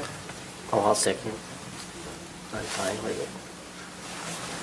So we have a motion by Commissioner Newton, seconded by Commissioner Fackrell to approve the Sheriff's Department's purchase of a new server to upgrade body cameras. Source of funding coming from the Liquor Law Enforcement Fund, number 10-4218-250, in the amount of $24,443. Are there any questions on the motion? All in favor? Aye. Thank you. Next one, I just want to spend lots of money, it looks like. This one, I need your guys' approval to purchase the radios that we discussed. With the new transition of going to the digital, we were informed that if we don't place the order now in January, the prices are going to go up significantly. This is one that we talked about using the ARPA money or ARPA money or whatever there, and we just want to get the approval to be able to purchase those. And I know the fire chief's here also, and they would want to do that also. So are these numbers the ones including the fire department? No. I mean, yeah. This is just mine. And when we started this process years ago, we broke it up. And the first ones we got were just the P25, P90, whatever it is, the digital. And then we heard rumblings with Weber County about going to the encrypted. And so after that, half of ours are digital capable and encrypted capable. The other half, and that's the price there, is to replace the other half, because it looks like Weber County will be going encrypted on their radios also. And so half of ours would not be compatible, so that's just the price to replace those half. That's something with the ARPA money that it qualifies. Right. It'd be a great way to spend that money on something that we're gonna have to do it anyway, eventually. Boyd, do you have the dollar amount for Yeah. yours? For fire, it's $39,575. Smart money. 39,575.53. 53. How many? 7 handhelds and 6 mobiles.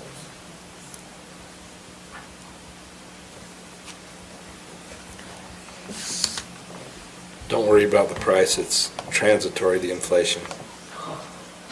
They got the market on radios. Yeah, it's, They set their own yeah. prices. But one positive thing with these radios is we're looking 10+ years of use. Unless something happens and they break, we break one. But actual use, you're looking 10+ years. So are they the only game in the, There's other market? radios out there. I know by experience that these are the most reliable for your money. And so most, I'd say 90% of us, Weber County, Summit County, all run Motorola's. And to answer your question, yeah, there is cheaper ones by about $300, $400, $500. That's cheaper. it? Yeah. It's not. They- I agree, the price of them per radio is ridiculous. But we've had some that are 12, 13, 14 years old and still going strong. So they are very well made. And it's not anything that we have to replace every 3-4 years. So what about the software? Are you gonna have to replace software with it or anything, or? No, on these, all they do, and we have an individual from the state radio shop come up, puts a laptop to it, programs it, flashes it, and they're fine.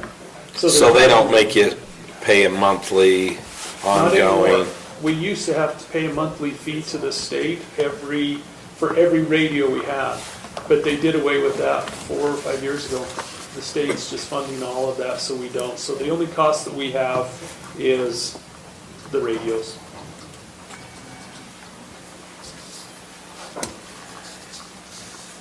And that's gonna come out of ARPA, I guess? Yeah, it'd come out of ARPA, and it's explicitly stated that these do qualify in the ARPA.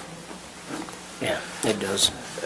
Speaking of ARPA, one thing I learned, just for your information, well, some of you were there, at the UAC conference, was that there is currently a bill before, I believe it's before the Senate, it's passed the House, to change the criteria for ARPA funding to allow transportation.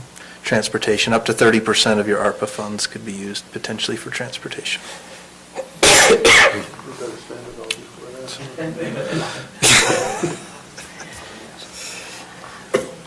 Well, your department's already, Knows how to spend all the money. yours and his has already taken half of it. Yeah, which we appreciate. Any further questions for Sheriff Breshears? Do we include the fire department in this or not? Or just, they're gonna have to bring it to us again? I I think think we ought to include them. Yeah, there's no reason why we couldn't include both. It's just not on the If we're doing it agenda. from ARPA, it's not coming out of their budget. Yeah, it was in the ARPA from day one, was the radios for us and fire and ambulance and that. I'm just wondering if it's legal for us to put it since it was not on the agenda. Yeah, I think it's I think fine. mine just says purchasing of radios. It's just new radios on the agenda. It I didn't specifically say for the doesn't sheriff's specify office. an amount either. We can place their order too, if there's a technicality like that, we can do it all at once. It's fine with me, I don't care. I was just asking the attorney. I just worry that, I don't want the price to increase. That's my concern. Yeah, it's already crazy. So what we're talking about, the total is $106,957.57 is the total I get between the two amounts you gave us. 106. $106,957.57. Okay, is there a motion? You got the number. Yeah, I'll make a motion, Mr. Chair, that we approve the expenditure to purchase new P95 radios for the Sheriff's Department and Fire Department. Funding to come from the ARPA federal funding in the amount of $106,957.57. Second. So we have a motion by Commissioner Newton, seconded by Commissioner Anderson to authorize the purchase of new P95 radios for the Sheriff's Department and the Fire Department in the amount of $106,957.57, funding from the ARPA funding. Any questions on the motion? All in favor? Aye. Before we go on, Mr. Chair, I just wanted to mention, because certainly property taxes are a concern, just want to be clear to the public that neither of these expenditures that we just approved are coming from property taxes. One is coming from state funding that comes from the taxes imposed on alcohol sales. That funding is restricted and only the sheriff can use it for certain items. And then the other funding that we just approved is coming from federal funding as part of the American Rescue Plan Act funding. Which is part of Which the is tightly restricted. Which is also Also restricted in restricted. its use, correct. Yeah. But neither are coming from property taxes. Yeah. Thanks for that clarification. Thank you so much, and that's all I have. Thank you. All right, our next item, Austin Turner, an Equinox rescue sled. All right. Okay, following those same lines, I'm gonna ask for a lot less than the sheriff did, though he is my boss, so I hope I don't get fired over that comment. And also, this isn't property tax money as well. What I'm asking you guys for today is just another piece of equipment for search and rescue and law enforcement and the fire and ambulance. This is a highly specialized piece of equipment. It's a sleigh, it's a tow behind a snowmobile, which I have already purchased. I tried to get 3 bids, but it's so specialized that this is the only place that actually makes it. And so I'm just gonna use that same money, the 1984 money, so that that's part of that money that you guys agreed that I could spend. Do you have an amount? Yeah. Yeah, it's $7,218. So now you're over budget then. No, he's not. No. You got it figured out that he's not? Yeah, no, I. Yeah, he has still- $27,800 left. I I had was about to numbers. say I have $27,000 left, but, 27,840.92. right, correct. Okay. I don't have it. You don't have it because I just gave it to, Okay.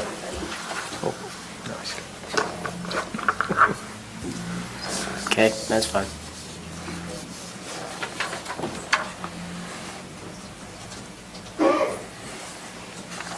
All right. I move that we, unless there's any questions, I don't have any. okay, I move that we allow Austin to use the appropriated funds that we gave him earlier to purchase this rescue ski Sled. apparatus sled. Equinox rescue sled.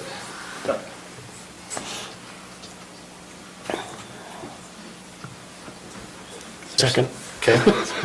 We're all dead, guys. Okay, we have a motion by Commissioner Fackrell, seconded by Commissioner Anderson to approve the purchase of an Equinox rescue sled in the amount of $7,218.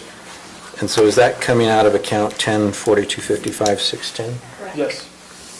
Okay, any questions on the motion? All in favor? Aye. Hi, what's that? Who seconded it? Jared did.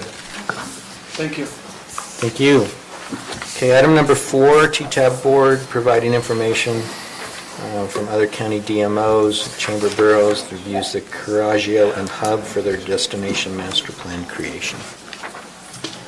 Okay, thanks for your time this evening. My name is Donna Zukirmi. I'm a member of the Morgan County Tourism Tax Advisory Board. Other board members here with us tonight are Chris Teramoto, Anissa Brown, and Mauricio Melendez. We're here to follow up with some answers to your questions about the Utah Office of Tourism's Destination Development Program and grant funding opportunities. Were you all able to read the packet we submitted with answers to those questions posed at the last meeting? Yes. Did anybody have any questions about what you saw in there? I had one. Okay.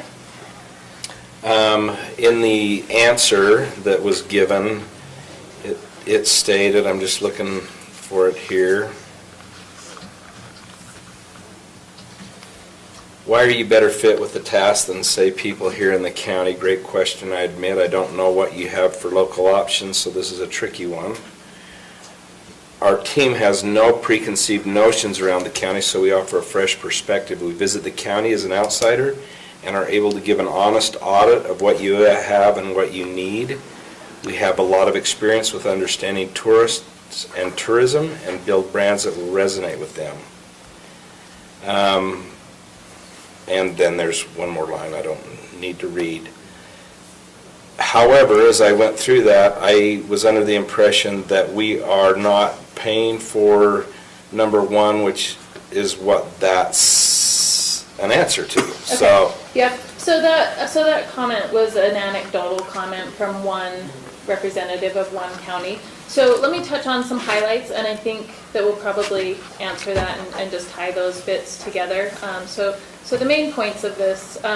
So the Tourism Tax Advisory Board recommends that Morgan County Commissioners approve the expenditure of $32,500 as a 50-50 match for the Utah Office of Tourism's Destination Development Grant Program.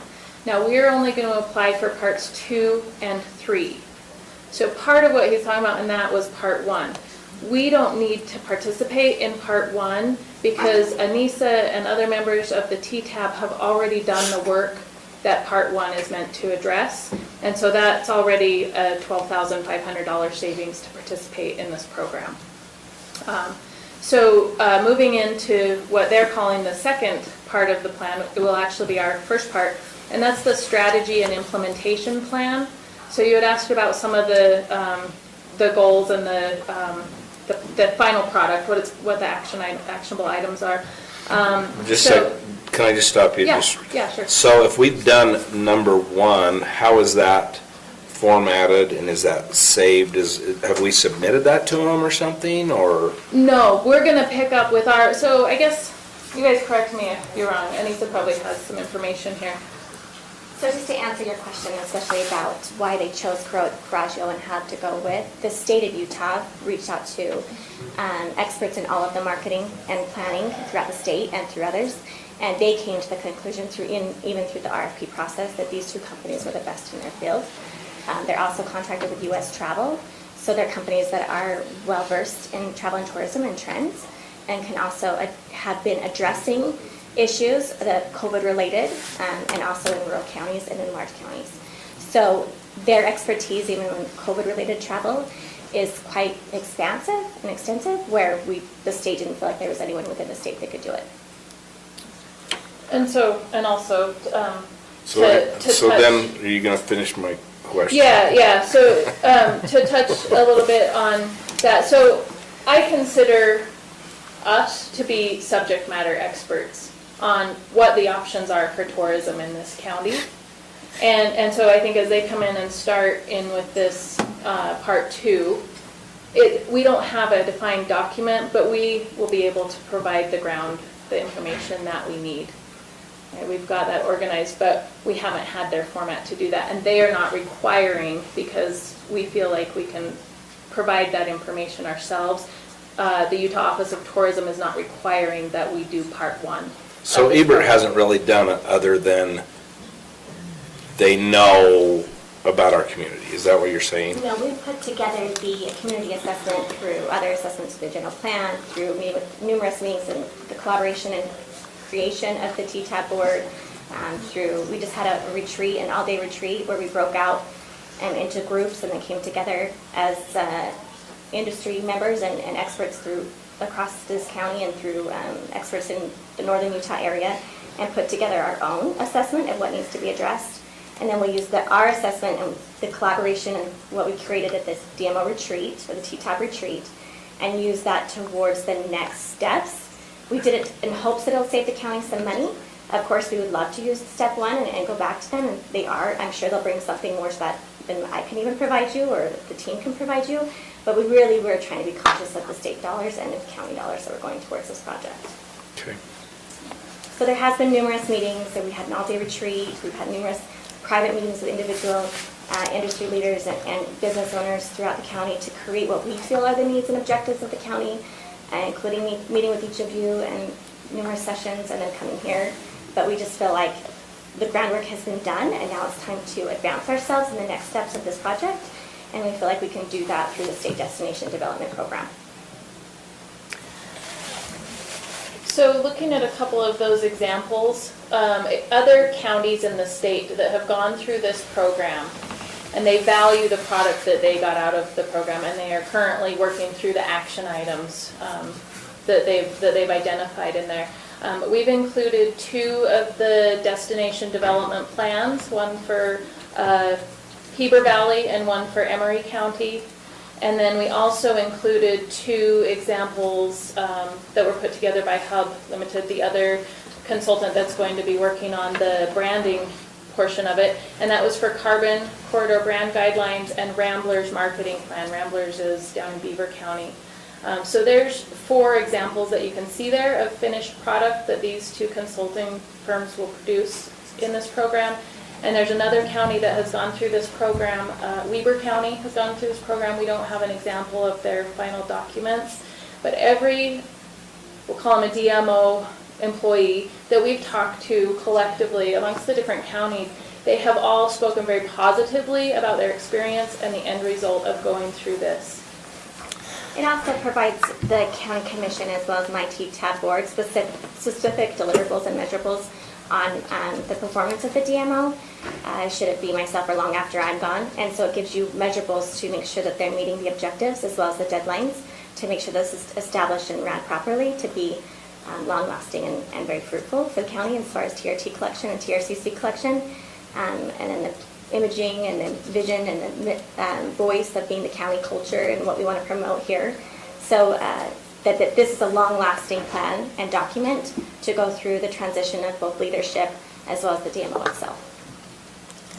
One of the things that I noticed when I was at the SHUAC conference, I met mostly with tourism. And when I was down there, there was more counties than just the ones they've mentioned that have taken on this project, and it has brought about the destination or whatever it is that these companies have determined, but it's brought in more dollars for tourism than we could even believe. I mean, from going from 100,000 to a 600,000 amount in just a few years because of this marketing that they've done, or this plan that they've done, has been amazing for a small community of only 5,000 county residents. Sure, a lot of it is public ground. We don't have that. That's why it's going to be a little harder for us, because we have to go out and try to get some private landowners to assist in destination marketing, maybe in agribusiness or something like that. So there's a lot of different things that can happen with this kind of a strategic planning that I think we need to accomplish.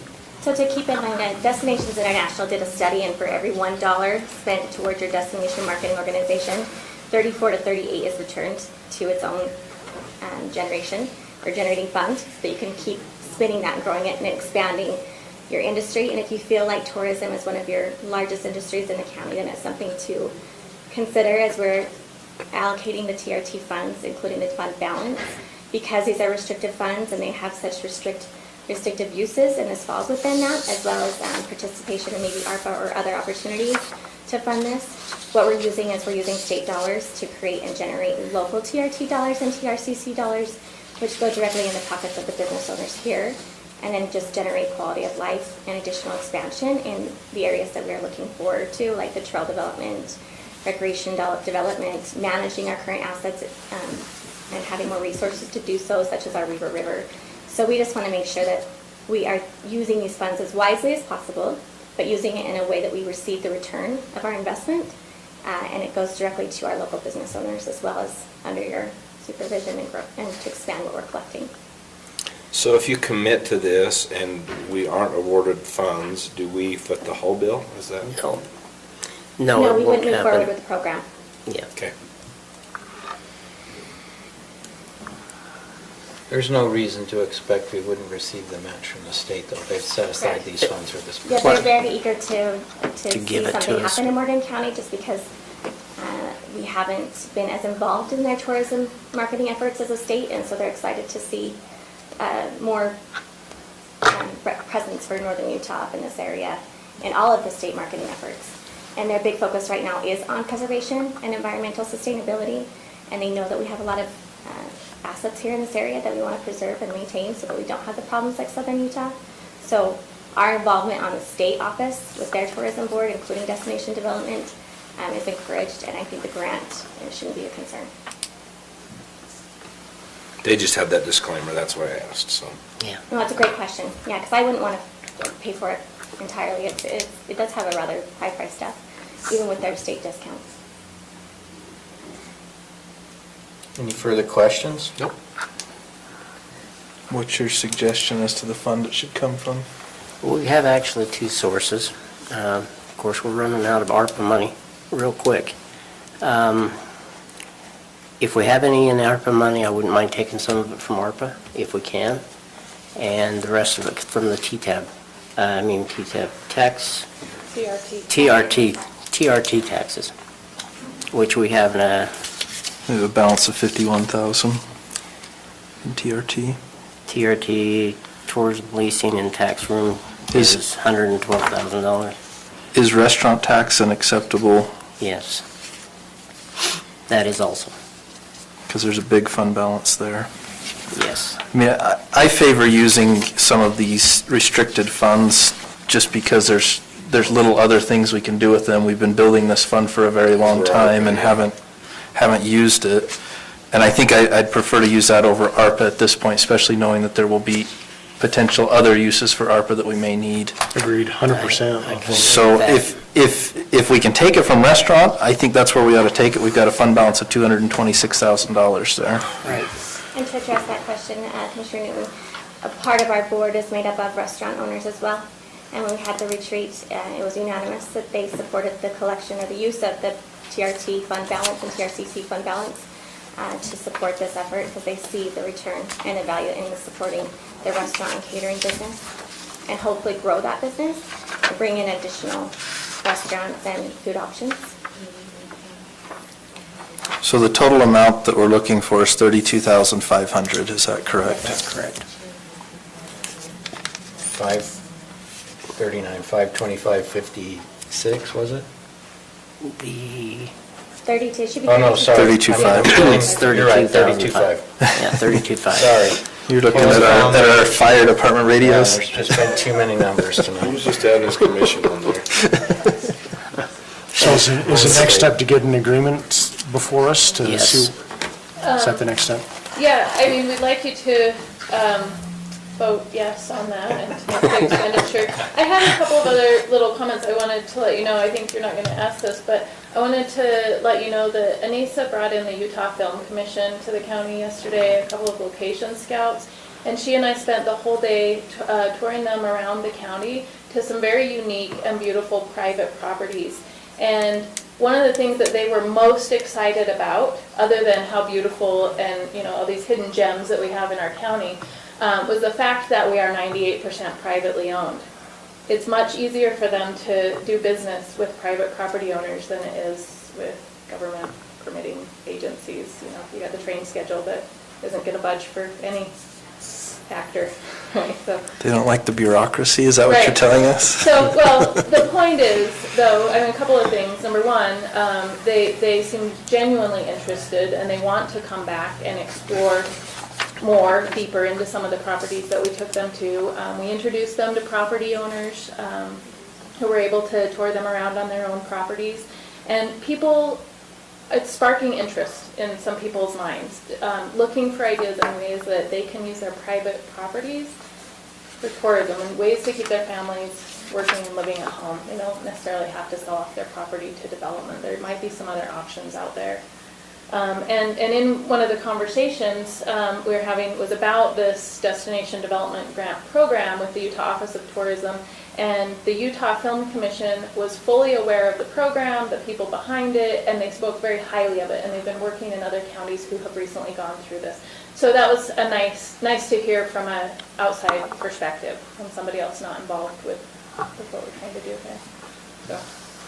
Yeah, this should bring a lot of money into our county through tourism instead of tourism, restaurants. As soon as we get a few more of those around, but it should bring in a lot of dollars to the county without it coming from taxpayer dollars. I mean, our own citizens' dollars.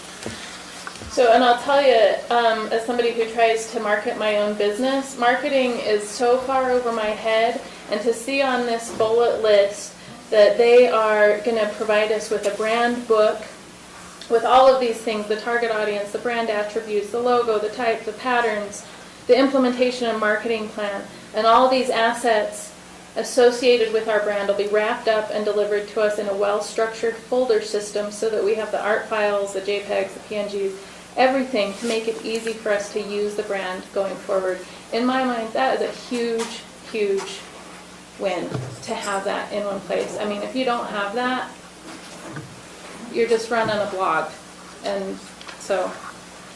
And I just touch on Commissioner Wilson's question of where I fall within this, and I will never claim to be a marketing expert just because it is such a rapid growing industry, but I can claim to be an expert in tourism and in events and hospitality with 20 years plus experience, and 5+ in DMOs and in destination marketing and management. And I see the value and the opportunity here, as well as preserving the quality and the culture that you've provided to your residents, and I just think that it needs to be a priority to make sure that we are managing the destination, even more so than,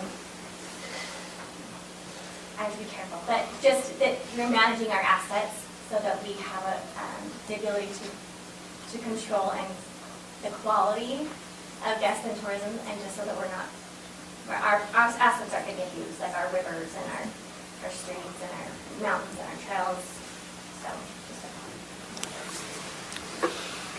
Okay. If there's no further questions, I'm ready for a motion. I move that we, look at the wording, that we provide the funding for the not for the TTAB board, but for the recommendation of the TTAB board, advisory board to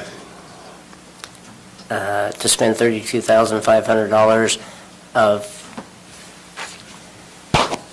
restaurant, transient room tax and tourism and leasing from let's just put it from the restaurant tax, and to fund this strategic plan.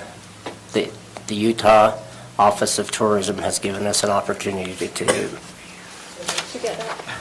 Yeah, he'll rewrite it, so it doesn't matter how I say it. So it's the Utah Office of Tourism Destination Development Grant Program. Yes. 50-50 match. 50-50 match.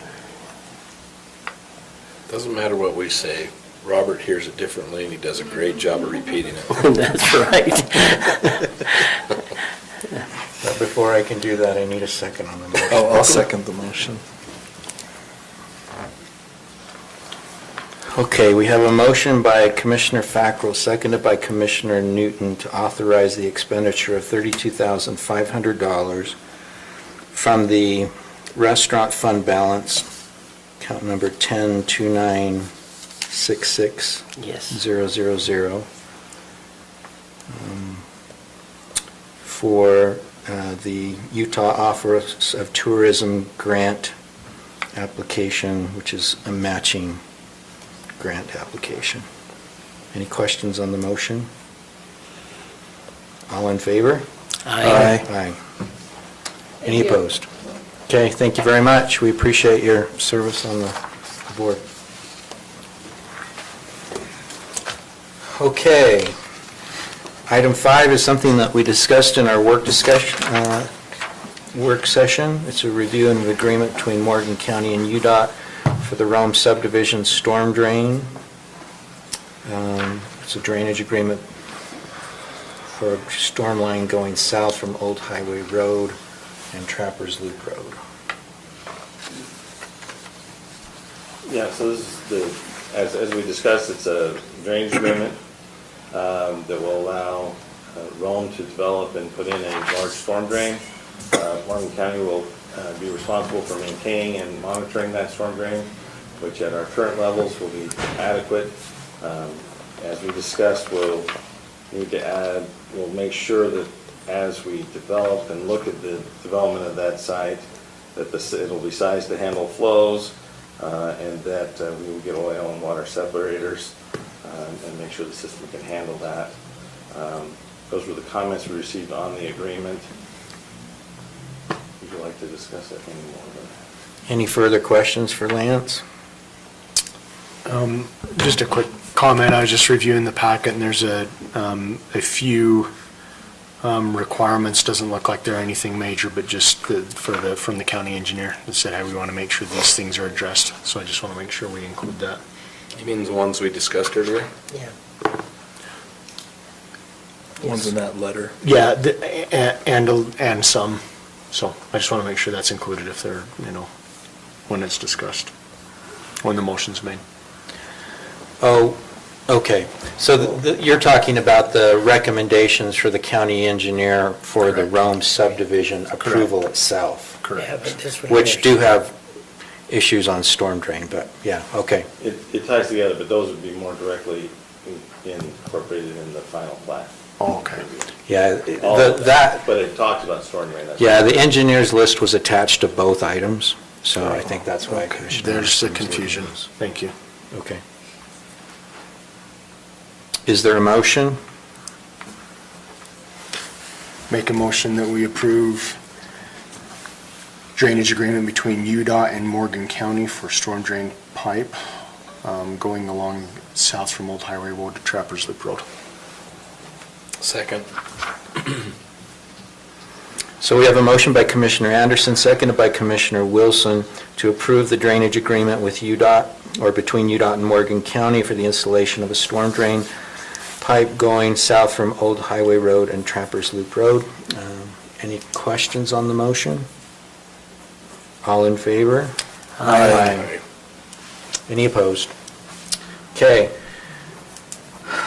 Mr. Evans, proposed final plat for the Rome subdivision comprised of approximately 52 acres with 37 lots for single-family homes and 60 townhomes, located at approximately 4950 West Old Highway Road in Mountain Green, Utah. Yeah, the Rome subdivision started, Rome development, I'll say, began with the development agreement in July of 2020, where it approved this concept of having the single-family homes, larger lots closer to Rome, or closer to Rollins Ranch to the east, and then townhomes that would abut Trappers Loop Road, and actually because of the site configuration, would be a little bit below the Trappers Loop Road going up to the north.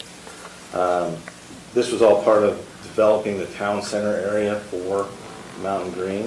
It goes back actually a number of years where that was designated in the general plan as town center. When we rezoned the area, we created design guidelines and requirements. The development agreement was part of that process.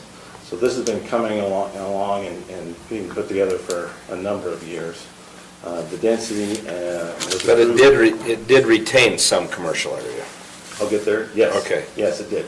So part of the development agreement that was required with the town center zoning was that it be a mixed-use development. And what was approved with the development agreement was that 35% of the 52-acre site, 18 acres, be preserved as commercial uses. So the concept plan showed the single-family to the northeast of the property, the townhomes to the northwest, and then the lower portion along Old Highway Road is reserved as commercial. The agreement says for at least 5 years, but and I'll let Greg talk to more about, it is coming along actually, and there are some commercial elements being considered. So they're moving forward on that part of it. So this is just providing the residential density and the housing options in the Mountain Green area that would help make a more viable town center. The development does include some amenities with swimming pool, clubhouse, that type of thing. We have several parks and tot lots, and there's trail connections to the middle school to the north, and also to the east into Rollins Ranch. So there's a lot that's gone on, and this is the final step in this. The preliminary plat was approved in June. So this will be phase 1 with the single-family homes, 37 of them, and then the 60 townhomes. Planning Commission reviewed it and is recommending approval. Okay. Any questions? Yeah, I have a question for you. Right in the beginning, you said proposal details. You got for 93 lots, and Yes, then you're that report talking had a about typo. 97. It's 97. Okay. I'm just trying to determine which it is. It's 97. Okay. I never see that until I'm reviewing it for the meeting. So, all right. Further questions for staff? I've got some for the applicant. Okay, if you'd like to hear from the applicant. No, let me ask you this. Did we get all the other things taken care of as far as with the fire department and everything else down there? Yes. Because he had a whole list of items in here. Have they all been completed and taken care of? So the fire department has done their reviews of the subdivision, water and sewer. I mean, there's a lot that has to be developed, but, and that's part of the subdivision process. There are issues from the engineer about storm drain, of course, that will be dealt with the storm drain agreement. CW Lands had to do a lot of work on that. So, one thing I will call out that I forgot to mention is that the condition of approval number 2 is that the storm drain improvements are completed prior to any other subdivision improvements. CW Land would make that any other surface subdivision improvements, because they'd like to be able to start doing that storm drain line at the same time they're doing other underground work. And then when they start doing roads and things like that, they're actually going to create runoff. The system will be in place. So I'd like to amend that condition of approval to that. The engineer's comments mentioned need for a traffic study on Old Highway Road. Is that something that's been completed or contemplated? Certainly contemplated, and yes, there was one done looking at the traffic improvements and requirements there. So when was that completed? I should have, you know, Last summer. The traffic study was done last summer.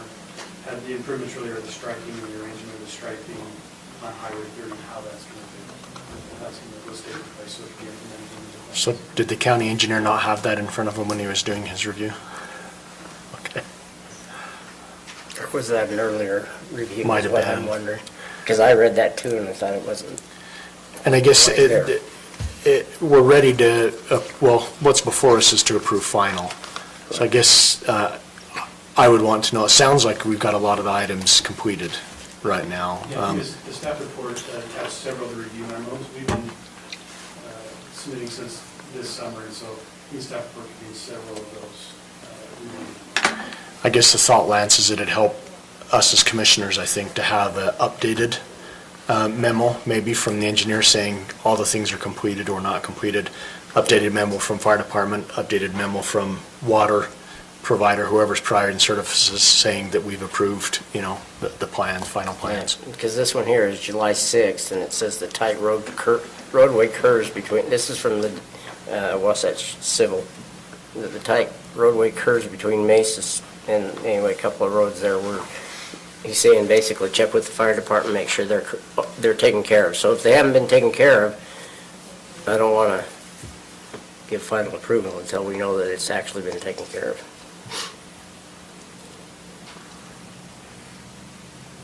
Well, maybe we can have the applicant speak to that also. Yeah. we need to update. We kind of check those off as they come in and didn't actually update them. Yeah, it looks like the August 11th memo just refers back to the July one. Yeah.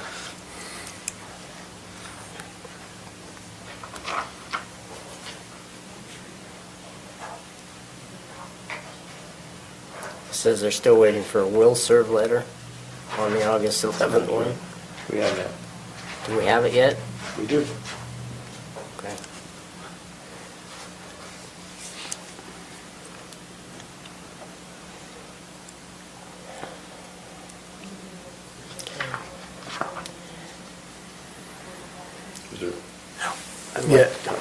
Yeah, I guess maybe the I just have applicant, we can ask him a couple quick questions. Greg Day, CW Land. Our address is 1222 Legacy Crossing Boulevard, Centerville, Utah, number 6. First, just before I answer any questions, I want to talk a little bit about the storm drain. I appreciate you guys approving that. With the development of 52 acres or of any size, there's a lot of big improvements that you have to do. That storm drain line actually will facilitate, it'll correct a bunch of existing problems and it'll facilitate some of the storm drain from some other properties. For example, when the school was built, there was no storm drain line that was installed down to Cottonwood Creek. It just kind of puddled up there at Highway 30. This will provide an outlet for the school.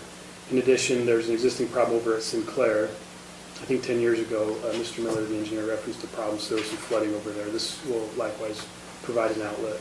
The Warner property to the east of us. So we're actually pioneering quite a bit of infrastructure. It's a 36-inch pipe. It's rather large. So hopefully that will answer some of those questions. There was one question in particular about the detention ponds. Everyone who connects to that will be required to do a detention pond to contain their particular flow, reduce it to an acceptable rate by the county engineer, and then they can discharge into that line, which will go down to Cottonwood Creek. So hopefully that will solve some of the existing problems and also provide some storm drain capacity for that area. So, anyways, any questions from me? Yeah, I guess for me real quick, sorry, And then I'll ask you Commissioner. afterward. So the main questions I'd have would be the four main reviewing agencies, and like I was commenting with Lance, I think some of these comments are back in July, but final approval from Highlands Water, final approval from Mountain Green Sewer Improvement District, final approval from Fire Department, and final approval from Morgan County Engineer. So I just want to make sure that those are, it almost sounds like you might be there with most of them, if not all of them, but we just don't have that in front of us. So. That's correct. I think the staff report attaches several of the review memos that we've received along the way, instructing us what corrections need to be made. We've responded to every one of those memos as we've gotten them and received them. I feel very confident. We've got Highlands Water has approved it, Mountain Green Sewer has approved it, Chief Brendel, he's seen and approved our plans and our plat. He wanted some stuff in the CCNRs and on the plat, some specific notes. We added those. We've gone through Mr. Cunningham over the county surveyor. He has some very minor things. He's approved our plats conditionally. He'd like to look at them one more time before we print the Mylar. And of course, Mr. Miller, we've been in touch with him regularly, updating all of his plans. So I'm happy to speak about any of the specific comments that are in the review memo. Like I said, I think staff will attach a lot of them that they're outdated and have been since been fixed. I have a question for you. Please. The 18 acres, what do you have for the commercial development? What do you have in mind? Can you give us that yet? Yeah, I think some of the county they've been sending us emails, and they would like to know what's planned, how many acres and so forth. What have you got planned? Yeah, so the ordinance requires a 35% threshold. That's not only in the zone, but also in our development agreement, we're required to do it. We've had a pre-application meeting with the county on two proposed uses, or two site plans that we're putting in there. We're just beginning that process. We receive phone calls regularly about this project, a lot from existing members of the community who want to either move in here or locate a business in here. We haven't really got an anchor tenant, so to speak, for the commercial, but we have planned an office building and a retail building with some drive-throughs that would be more of a typical retail use. So currently we have those two commercial items planned, and they're in the very beginning stages. Okay. All right. If you do receive some comments, please instruct them to contact us. We'd love to hear their feedback, and if they want to locate a business up here, we're happy to help them come into one of our buildings. Okay. We're surprised at the interest level, quite honestly, of the commercial. What improvements to the culinary water system are part of your development? I understand the distribution within the subdivision itself, Yeah. but the overall system. Yeah, great question. So far, we've invested almost $750,000 into the existing system, and we have a lot more to go. We'll probably be, I estimate, about $1.5 million in the culinary system total before we even get to our subdivision. We had a third party review the model of the system. This was part of our fire marshal approval, so we went to Hansen & Lewis, which is a very reputable water firm. A couple things that are happening: we've had to increase the size of the motor in the well that's down there. It had one size motor, and we're going up to, I think, a 60 horsepower. We have to do a backup generator to help get the operating permit, which they've now received. They've done a line expansion, so we've partnered with another developer to install a parallel line on Highway 30, which is a bottleneck for the system. There's a booster pump going in over at Whisper Ridge, in addition to two PRVs that are being upgraded. And those are just the off-site improvements that would obviously create capacity for our development, but are also going to facilitate and help the overall system. So are you completing the booster pump, or is that just something you participate in? We participate in. So that takes water from the well and boosts it up to the tanks, and then you'll gravity feed from there? Is that Yeah, the gravity feeds down. We're fixing 2 PRVs. They're up there on the tank, so by fixing those, it helps alleviate some of the, if we have an emergency down our subdivision, those PRVs will open up and it'll send a bunch of water down to help us.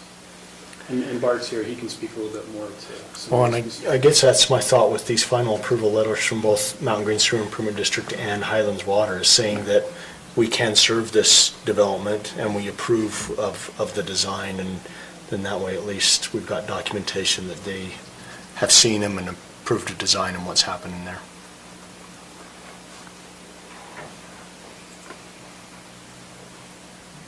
So were the will serve letters not in the packet? No, they were not. Specifically. In this one? No.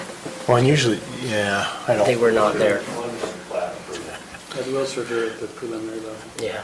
I'm not 100% sure our ordinance requires a final approval letter. It might just be will serve, but I would like to at least see one. There's no reason why we can't create one or have one, so. As a condition of approval, I'm happy to, before we move forward with anything else, provide those letters to you.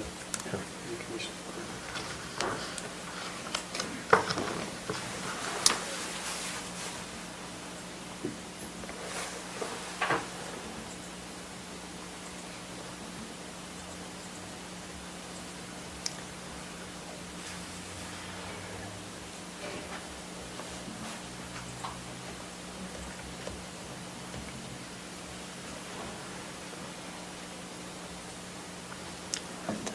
Let stuff go.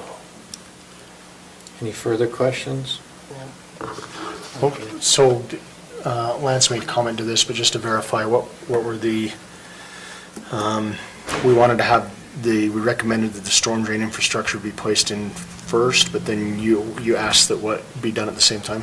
Yeah, that's a great question. So the county engineer, because of some of the drainage issues that the school, some of the stormwater the school produces and potentially some of the things from Sinclair, the county engineer asked that the first thing we do before we do anything else is put in the storm drain line that would allow any runoff that's created while we're building stuff that we'd be able to accommodate it and get it down to Conway Creek. And I think what we would ask is, it's going to take us 45 days to build that storm drain line. We're going to have 2 pipe crews, and so we don't feel underground pipe work will create stormwater runoff. Rather, it's when you build the surface improvements. So we'd just like that condition modified to say before we do any surface improvements, curb and gutter, concrete, asphalt, anything of that sort. Get the county engineer signs off on the storm drain.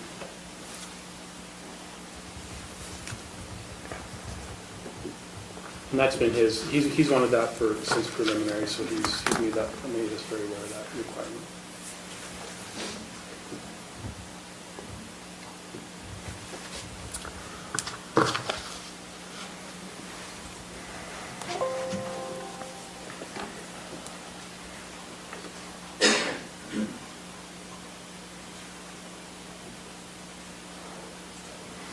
So if I understood the condition that you were asking for, would it be confirmation or receipt of will serve letters from utility providers?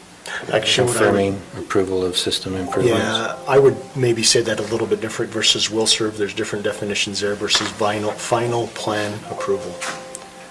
So, ultimately, they're going to review all the plans and what the developer's going to construct, what's been designed, and they'll say we approve the final approval. Okay. And you were including the fire district and the county engineer in that, right? Correct, because we don't currently have those in our packet. So. And are you suggesting those be a condition of approval? Yeah, I would. Sounds like you have a motion in mind. You might as well do it. I don't know if there's any other questions. I don't have. All right, let me make an attempt at this, and we'll see if Chair will help correct me. Let me scroll down to it. I make a motion, we approve the Rome Phase 1 subdivision final plat, application 21.030, allowing for a 97-lot subdivision of land located at 4950 West Old Highway Road in unincorporated Morgan County, based on the findings and conditions listed in the staff report dated November 23rd, 2021. Also including the conditions that storm drain be constructed first, allowing underground construction to be constructed at the same time, but that the storm drain construction be completed before above-ground construction is started. And also final approval letters from the 4 agencies: Highlands Water Company, Mountain Green Sewer Improvement District, Mountain Green Fire Department, and Morgan County Engineer. Second. I don't know if all that needs to be in the, wouldn't that be under the conditions? It's currently not, it's not in Yeah, the so staff those, conditions currently. there is additional conditions. Additional. So we have a motion by Commissioner Anderson, seconded by Commissioner Fackrell, to approve the final plat for the Rome subdivision, consisting of 97 lots. Application number 21.030, subject to the findings of fact, or based upon the findings of fact, and subject to the conditions of approval stated in the staff report with the following modifications. Condition 2 is that the storm drain improvements are completed prior to any other surface subdivision improvements to prevent flooding issues during construction activities. And I think Commissioner Anderson's clarification was that underground work could be done concurrently, but no above-ground improvements or vertical construction would occur before. And then there's an additional condition that confirmation of receipt of final plan approval from the utility providers, fire district, and the county engineering, confirming approval of the system improvements to be completed by the developer that are necessary to provide utility services to the subdivision. Sounds great. Sounds good. Any questions on the motion? All in favor? Aye. Aye. Any opposed? Okay. Thank you. Thank you. All right, our next item. George Sousa, review infrastructure improvement items from last meeting and timeline for getting, I guess, commencing work on airport expansion. There's also change order for Wardell Brothers, proposed lease agreement. So, good evening. I'm George Sousa with the Airport Advisory Board. Joe is here, and Michelle is here as well from the board. She's our newest member. Thanks for taking... What was your name again? George Sousa. He's the airport guy. I'm just giving him a hard Right, time. I know you are. Okay, so Michelle just told me that she spoke earlier tonight in the public comment period about the berm issue. That throws a little bit of a wrench into my thinking, and maybe it should be included in our infrastructure plan. I would suggest maybe not, because we've been working on this for so long. And the guys that are willing to pay the money have very little to do with that berm and its location. But if you... Do you know anything about it, since you've been around a long time? Joe's been there long. Around longer, so he might be best to answer that. What question? Joe's been growing his beard since that day. So what Michelle raised was the fact that the county apparently, when the subdivision she lives in, what's it called, Silverstone? We're actually in phase Silver Lake. We're in Silverstone. Silverstone. When Silverstone phase 2 went in, is when the agreement between the county and the developer. Mike Babcock. And I honestly, so I talked to Mike, and he has a copy of that, but was headed out of town for the holiday and said he'd get that to me. So I'll have a copy of that information and just some of the other legal documentation that I can get to you guys at your next meeting. I just, Okay. I didn't Yeah, have send it time to- along.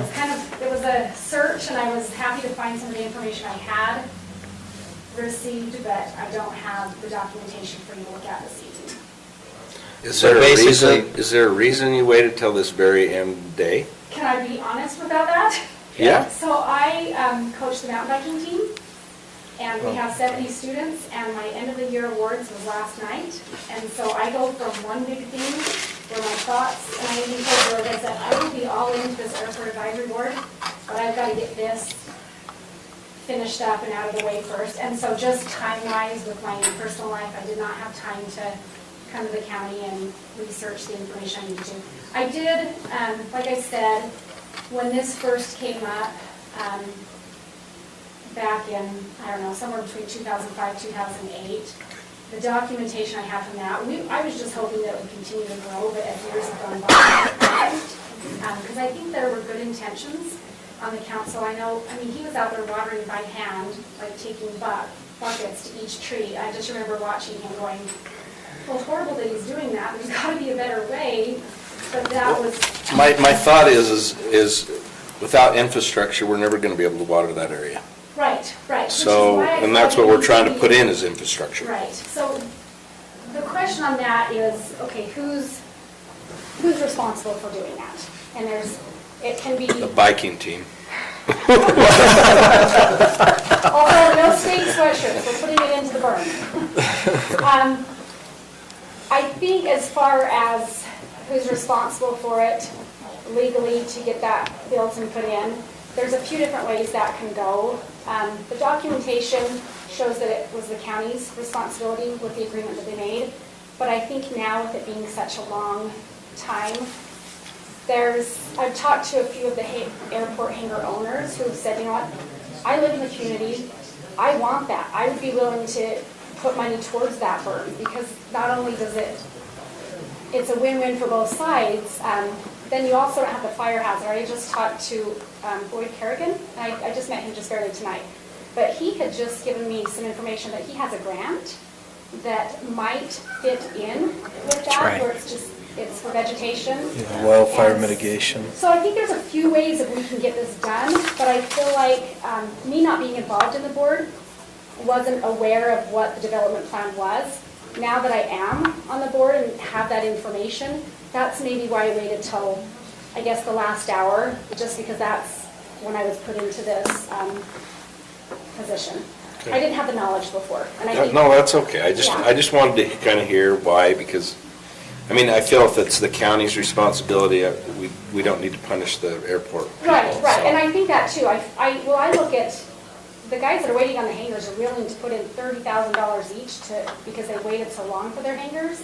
And there's such a benefit to having that for them, but also having that as some of the tax base for the county. Like, there's so much benefit in that, but I feel like it needs to be, as far as being a good neighbor to the development that's alongside of that, the burn does need to be taken care of. And it should have been before any more development happened, and it was, but it just was done so kind of half-assed that it just didn't develop. If you look at the two different vegetation areas, the one next to Canso Park is, I mean, the trees are 30, 40 feet tall. The ones by the airport, they're maybe 10 feet, and they're just, If they've survived it all. another one dies every year. Did you beep out that swear word? I did not. So I'll just tell you. I was really trying to make a nice way to say that, but that's all. It's apropos.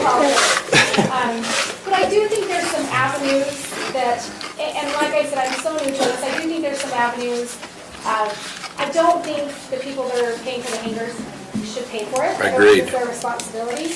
I had one of the a neighbor who owns a hangar said, you know what, maybe you raise our fees that we pay for our lease fees a little bit and have that cover that. And I know there's also some question of how much revenue comes into the airport and how much is spent at the airport, or if there is any that goes to the general fund or not. And I found some documentation on that from 2020, and it looks like there was an amount, that went from, that wasn't used at the airport, and that's something I'm still researching a little bit, and I don't have a lot of information to back that up on, but just looking at a document from 2020, or even just coming to some of these meetings and listening to what was said when the airports come out, it did sound like that, I don't know if it's a break even or not. That's something I don't have the information on, but if there is money that's going into the airport as a community member, I feel like that money should maybe keep the airport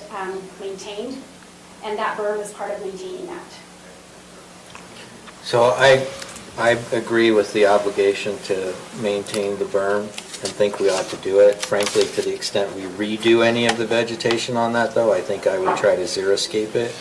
I have talked to... I don't think we have a lot of water Yeah. available for that purpose, and I don't see a big reason to Yeah. do something different there. I know there was, with some of the documentation, there was supposed to be a pipe when they did the development in phase 2 that was supposed to be run to the airport. I don't know if that was done or not. It talks about a 6-inch pipe being run to the airport buildings, and you probably know if that was done back in 2000. It wasn't, or you just don't? The berm was meant for like a zero watering, so it's supposed to be just natural. They were supposed to put in trees that were supposed to grow and maintain without any water. Vegetation was just supposed to be grass. And then they planted some flowers. I helped do mostly all of it. But yeah, and that was the sign off between the agreement with the county council and Mike Babcock. So one thing that brings up to me is, I know last year you had to cut it down for fire hazard, that if there's not water there, there's always going to be fire hazard. If it's xeriscape or not xeriscape, it seems like if you have vegetation that's growing, and especially that grass that gets really dry, and it gets really tall, it's beautiful, but there is a fire hazard to the buildings that are close to it. So that's why, like, I understand that the xeriscape is a good idea, and to blend in with its natural surroundings, but there are issues with that where they had to cut it down last year. I mean, what did grow up, they chopped down because of the fire hazard. I got the best solution for that. Have Joe gather up all of that agricultural friends, put up an electric fence around this, and bring their goats in there and let them eat it in the spring, and you'll never have a problem again. Vegetation there. I mean, the reason Yeah, but it won't be a million feet tall. Yeah, it does state that it's a buffer zone, and it should be, so to me, a buffer zone means that it's kind of a barrier between the residential and the airport. I appreciate this discussion. I think it's a worthwhile discussion. It's not part of our agenda tonight. What I would suggest, though, is that the Airport Advisory Board maybe sit down and come up with 2 or 3 options of what could be done with that berm, and then bring that back to the commission along with costs. And maybe xeriscape is one, maybe irrigating is another, whatever those costs are, and then we can look at it and determine what it's going to take and do something about it. Tonight, we can't do a lot about it, but I do appreciate the discussion. I'd just like to get back to the item at hand, if that's okay. I talked to Mike as far as water and talking to somebody, cost and all of that, that's in progress.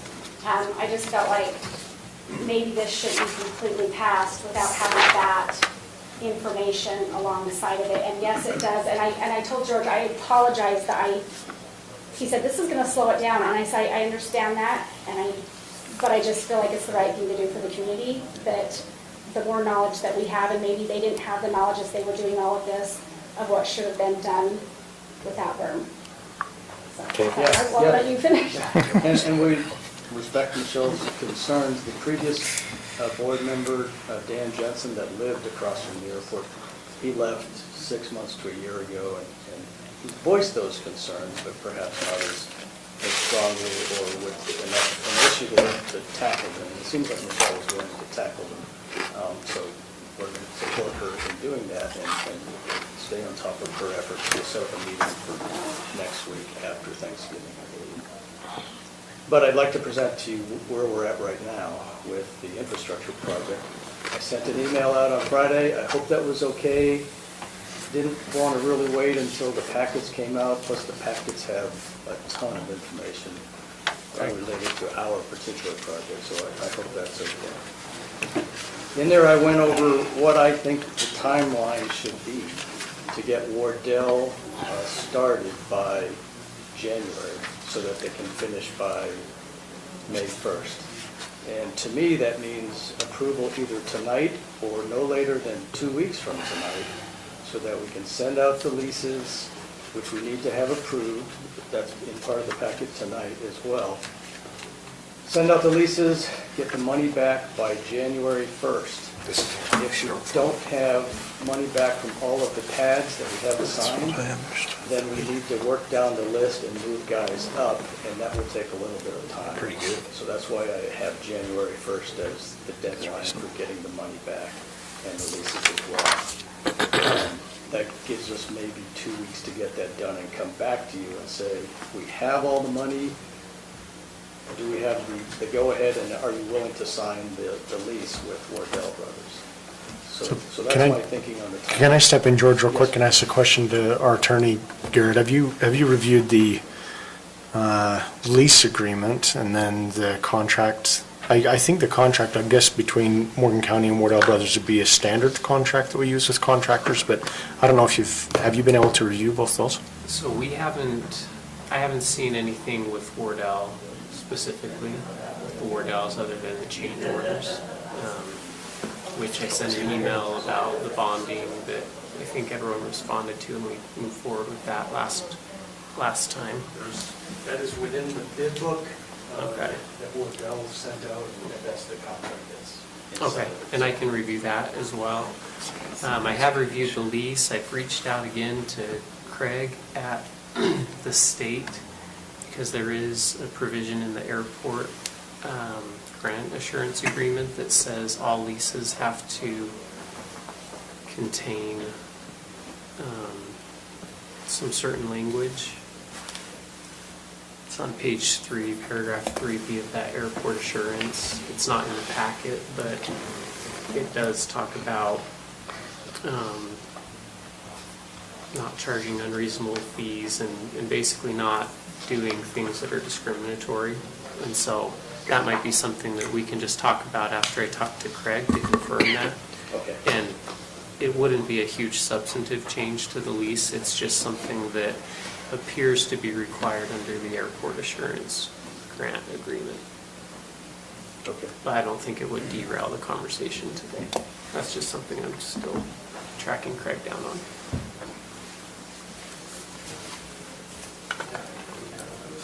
Okay, so, further questions? No? No. I have some comments on the lease form. I do as well when we get to that. Do we want to talk through the lease first or the other first, or does it matter? I'd say let's talk to the, I was going to talk The about the contract. change orders first, because they're Okay. quicker, Yeah. Okay. if that's okay. So, I went to Wardell Brothers, I asked them to produce the change order. That's the third attachment with the change orders. And then I took that and went to Wasatch Civil, and I asked them to do the same and develop that, and so you have that included as well. And the number there that you see, the final number on the bottom left, $338,474.25 is also the number that's in the spreadsheets for the cost that they're going to charge. That does include a $7,000 savings for delaying until completion until May 1st. So that's in there as well, and that will be part of the contract. That doesn't show up on the change order, but the total includes it on the change order. so the contract price is $335,474, is that right? Yes. Okay. So you've got these two spreadsheets. Is the second spreadsheet your suggestion? Because it looked like the other one, we were actually we were charging a little more than the actual cost. Is that correct? I have given them expectations of $25,000 for the less expensive pads and $31,500 for the more expensive pads. Okay. So, But the actual cost could be lower, and that's what you're suggesting on the second spreadsheet? correct. Okay. So I zeroed that one out so that the difference basically just shows a dash. On which page? It's one of the two spreadsheets. The second spreadsheet in the Second packet. spreadsheet one. The August 26th one. They both say Oh, August 26th. sorry, I didn't say that. I'm just looking at it straight. But it'll have a dash there, Okay. instead of a number with parentheses. Instead of the negative 10,000. Yeah. So that's zeroed out, but not quite zeroed out because DD6 probably won't pay his portion of $11,399. DD5 will space it out over 3 years. He's willing to do almost anything just to spread the costs out over time so that he can connect, but he doesn't want to pay for it all right away. And I don't think he can afford to hook up right away either, so we would start collecting probably $4,000 a year from him. I would propose an agreement like that, and I think, I'm pretty sure he would agree to that because we already talked about that. Maybe we need to finalize something in writing or formalize something. And then he would hook up at whatever time he could afford to, or we said we're going to get the hookup. So, I don't know what your guys' thoughts are, but it sounds like we've got a contract with the contractor with a change order, and that's, like I think you mentioned, George, I think that's been vetted quite well, and is there. We have a lease agreement, and we're discussing that, but it almost sounds like we have a third item that we'll need to address eventually of the funds coming in and how they're going to come in and how they're going to reimburse. So, I don't know if we how we get all those in place, or if we want to have one in place before the other, but I know we've vetted at least the construction contract real well and gone through all the change orders and minimized that about as best as we can, but that's my thoughts. It almost sounds like there's three different Yeah, items there's three we're different gonna proposals work tonight, on. in my opinion. Well, and it sounds like the funds coming in, really, most of that is part of the lease agreement for all the new leases. It's really, the only two in question are the two existing. Correct.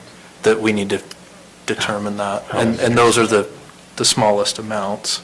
So I guess that's So there's positive. basically 13 new ones that are coming in. Correct. Which the cost that you've indicated here, that's going to be enough cost to pay for the whole thing? Almost. Worst case scenario, 10-5 shortfall, right? Okay. No, 11, Excess. 11.4 shortfall. The first one would have an excess of 10,000. You'll have to raise the leases. Except for Oh, DD6. that's not red. So It's parentheses. 11.4 out of that. And then the other consideration is Rocky Mountain Power is going to have to do another total. I don't think they call it an estimate, but they have to redo the totals. It shouldn't take them very long, but because they have to do that, and because the cost may have risen, the Rocky Mountain Power portion could increase a little bit. They don't think it would be very much. So it sounds to me like nailing down the lease would basically nail down the payback. Is that what I'm hearing? Except for two hangars, because they're already. But we know that what But they're- Yeah, we know what those are. So, yeah. And I guess for me, as far as, if I'm separating them all, as far as the contract is concerned, I think I'm very comfortable with the contract. They've worked hard on it and got it down to a very reasonable number. You mean with Wardell? Correct. Yeah, Yes. no, I agree. I agree with that. I'm okay with the contract. I think we just, at this point, need to work on On the the rest of it. lease, and then, and I don't know if we want to approve it in parts. Probably should. Yeah. Yeah, can I at least make one motion real quick, see if you guys are okay with that? I am. Okay. And sorry, George, I I don't just wanna want belabor to, sorry? Which one is it regarding? Contract. The contract. So the change order? No, well, yes, yes. that is part of the contract. Okay, because So- I'm getting confused. Okay, well, let me see if I can say it, and as always, we have Chair that'll help finish her up. So, make a recommendation of approval of a contract between Morgan County or Mordale Construction in the amount of $3,000, No, 300. $300,000, thank you, teacher. $335,474.25 with the included change orders as presented and with the, 385. sorry, 335. No, it's 385, 452.90 is what you've got listed here. Is that correct? Well, on the Yeah. That's the contract, total. it's here. That includes Wardell's Sorry. portion, which is what Commissioner Let Anderson. me go up to. Oh, okay. Sorry, you're right. You're correct. The 335 is up on the agreement. Changed or 35. Yeah, with the approved change order. So I guess, let me reword that. Let me start over. Recommend approval of a contract between Morgan County and Wardell Brothers with the original contract price of $359,793.25 and change orders as presented, which brings the price down to $335,474.25. With the condition of review and approval of our county attorney. I will second that.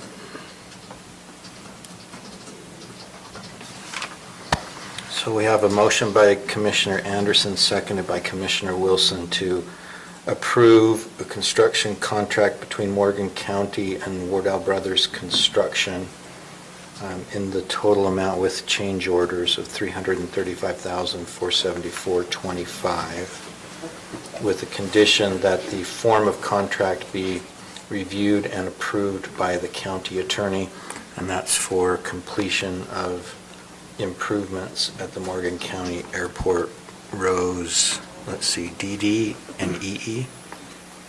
Correct, DD, EE, FF, and GG. DD, EE, FF, and GG.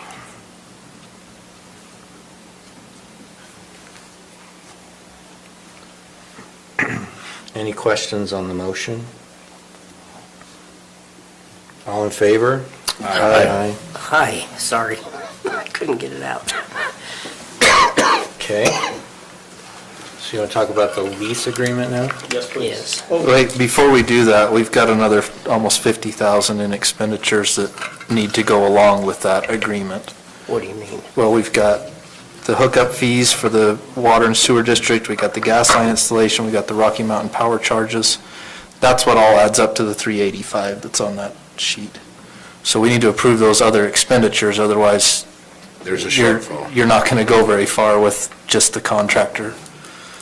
So you're saying that we're going to have these additional costs on top of the 335? Like it says Yeah, in the that's spreadsheet. what's included in the spreadsheet. If you look, that 335 is that top line item, and then you've got all those other items underneath it, not including the 106, that's part of the 335. Correct. The rest of those items total 49,978.65. So they're all still part of the reimbursement? Correct. Yes. Yes. Okay. And we need to approve those expenditures as part of this. Right. Because the contract's not going to do any good if you don't have those items. Right. So with that being said, I'll make a motion that we also improve the other expenditures, which is the fee to continue with the contractor, the Cottonwood Mutual Water hookup fee, the Mountain Green Sewer Improvement District inspection fee, the gas line installation charges, and the Rocky Mountain Power electric charges, totaling $49,978.65. 49,500. 49,978.65. The Rocky Mountain Power expired on September 18th. So, yeah, now, I guess the other question is, we probably need to approve the Rocky Mountain Power agreement. Are you comfortable with us approving that agreement, provided that it doesn't change substantially from the current agreement? So do you want? I guess we probably ought to finish this, and then we'll do another one. Yeah. Because I think each agreement ought to be its own I'll motion. second the motion of approving the expenditures. Okay, perfect. Can you list those? I'm having. I think I have them all. Yeah, they're all listed here in the packet, but, so you have it looks like this is the Wardell construction fee. This is, Wasatch Civil. oh, I'm sorry, Wasatch Civil, thank you. So Wasatch Civil's fee of $3,000, Cottonwood Mutual Water hookup connection fee of $3,000. You got all those? Okay. Okay, perfect. Then I won't list them all out. So we have a motion by Commissioner Newton, seconded by Commissioner Anderson to approve the expenditure of additional fees in connection with the airport hangar row expansion payable to Wasatch Civil, Cottonwood Mutual Water Company, Mountain Green Sewer Improvement District, the gas company, and Rocky Mountain Power, a total amount of $49,978.65. And one more time on the email, I'm sorry. $49,978.65, subject to an adjustment for the Rocky Mountain Power amount. Correct. Potential adjustment of the Rocky Mountain, could be. Potential adjustment. Any questions on the motion? All in favor? Aye. Okay, so the next thing I think we need to approve is, most of these items will probably come with an agreement of some sort. And I'm inclined to just give an approval on all of these, provided that the agreements don't change substantially from what we already have financially, and that the county attorney reviews and approves those, if the commission's comfortable with that. You mean the lease agreement, is that what you're talking about? No, not the lease agreement. I'm talking about, there'll be an agreement with Mountain Green Sewer District, there'll be Okay. one with Dominion That's fine. Energy, and one with Rocky Mountain Power. That's fine. I'm So, fine with that. and I'll make a motion on that if everybody's comfortable with that approach. So, let me just throw in a question, George. Do we know, we're a little bit dangerous when we start construction before agreements with these utility companies are in place? Right. Where are we at as far as where the agreements are with, for the two main ones, of course, would be Rocky Mountain Power and Dominion Energy. But do you know where we're at on both those agreements? Dominion Energy gave me a contract, if I remember right, and I think it stays open for a significant amount of time. It could have been 6 months, I'm not sure, I'll have to go back and look at that. Rocky Mountain Power will have to start again. It shouldn't take too long for them to produce it, and then it's open for 90 days. Hopefully, we get the sewer in first, and then at some point, Rocky Mountain Power and Dominion Energy would come in at a higher ground, earth, dirt elevation to put in their stuff. And so I'm not sure when I need to coordinate with them, given that it's only a 90-day window, and if Wardell starts in January, but they're not done until April, I just have to sequence that properly. And so I haven't called them yet to say, hey, can you produce a new contract for us? Well, once the contract's signed, it should be good, right? You shouldn't have to hit a certain window of opportunity. Once we have a contract and we sign it, That's correct. they guarantee it, so. Absolutely, that's correct. Yeah. So it's not 90 days to do the work, it's 90 days to sign the contract. Yeah. My mistake, and good catch. Okay, so that's a third. And I really think it'd be just those two contracts. I think these others are just fees, and I'm not sure we signed contracts with them, but Yeah, regardless. you might be right. Well, we wouldn't with Wasatch Civil. Cottonwood Mutual, there may be a contract because there's a hookup fee there, I don't know. Mountain Green Sewer, Possibly. So I think, well, I'll make a motion and you guys can tweak it if you want. Does that sound okay? That's good. Okay. So, Mr. Chair, I'll move that we approve contracts related to the airport hangar row expansion, potential agreements with Cottonwood Mutual Water, Mountain Green Sewer Improvement District, Dominion Energy, and Rocky Mountain Power. Those amounts to be in line with what is in our current packet. Any substantial changes would be brought back to the commission in terms of dollar amount, and with the condition that our county attorney review such agreements and approve to their form. I'll second it. Is that okay? Sounds good to me. So we have a motion by Commissioner Newton, seconded by Commissioner Fackrell to approve contracts with Cottonwood Mutual Water Company, Dominion Energy, Rocky Mountain Power, Mountain Green Sewer District, subject to the review and the approval of the county attorney, and subject to the amounts of those contracts being consistent with the amounts provided in our materials, and that were part of the last motion. All right. Any questions on that motion? All in favor? Aye. Okay? Okay, can I add a clarification just because Joe asked that he wasn't sure, but, so these funds are for installation and inspection. They have nothing to do with the continuing service of water, sewer. Right. Correct. You'll have usage charges for water as you use it. Correct. We would sign that up as one of the hangar owners. Correct. Yeah, they'd have their own responsibility to the utility providers. All that kind of stuff, yeah. That's how we've done it. Yeah. Yeah, this is purely for infrastructure. They'll have to pay for their own utility services. And potential, I don't know if they'll have individual connection fees or not. They may. If they have their own meters, there could be an individual connection fee for that. I think there is. Okay. Okay, before we get to the lease agreement, would it be okay to select one of the options? Yeah, I was just going to say that. I think now we need to confirm the dollar amount for the infrastructure fee, and then we can go to the lease agreement and talk about structure of the lease agreement. You can drop that fee amount into each hangar. I agree. So, I've been telling everybody over the last 6 months at least, either 31.5 for the more remote hangars, FF and GG, or 21.5, expect something like that. So that is their expectation, and that's why I included that. That's why I included those numbers on one of the spreadsheets. And that's the one that provides a surplus of $10,507, except for whatever Rocky Mountain Power additional charges are, and DD6 that is not going to pay $11,400. So that is a small shortfall, and I want to make sure you understand that. And it's like $2,000, maybe $3,000 of shortfall. With that.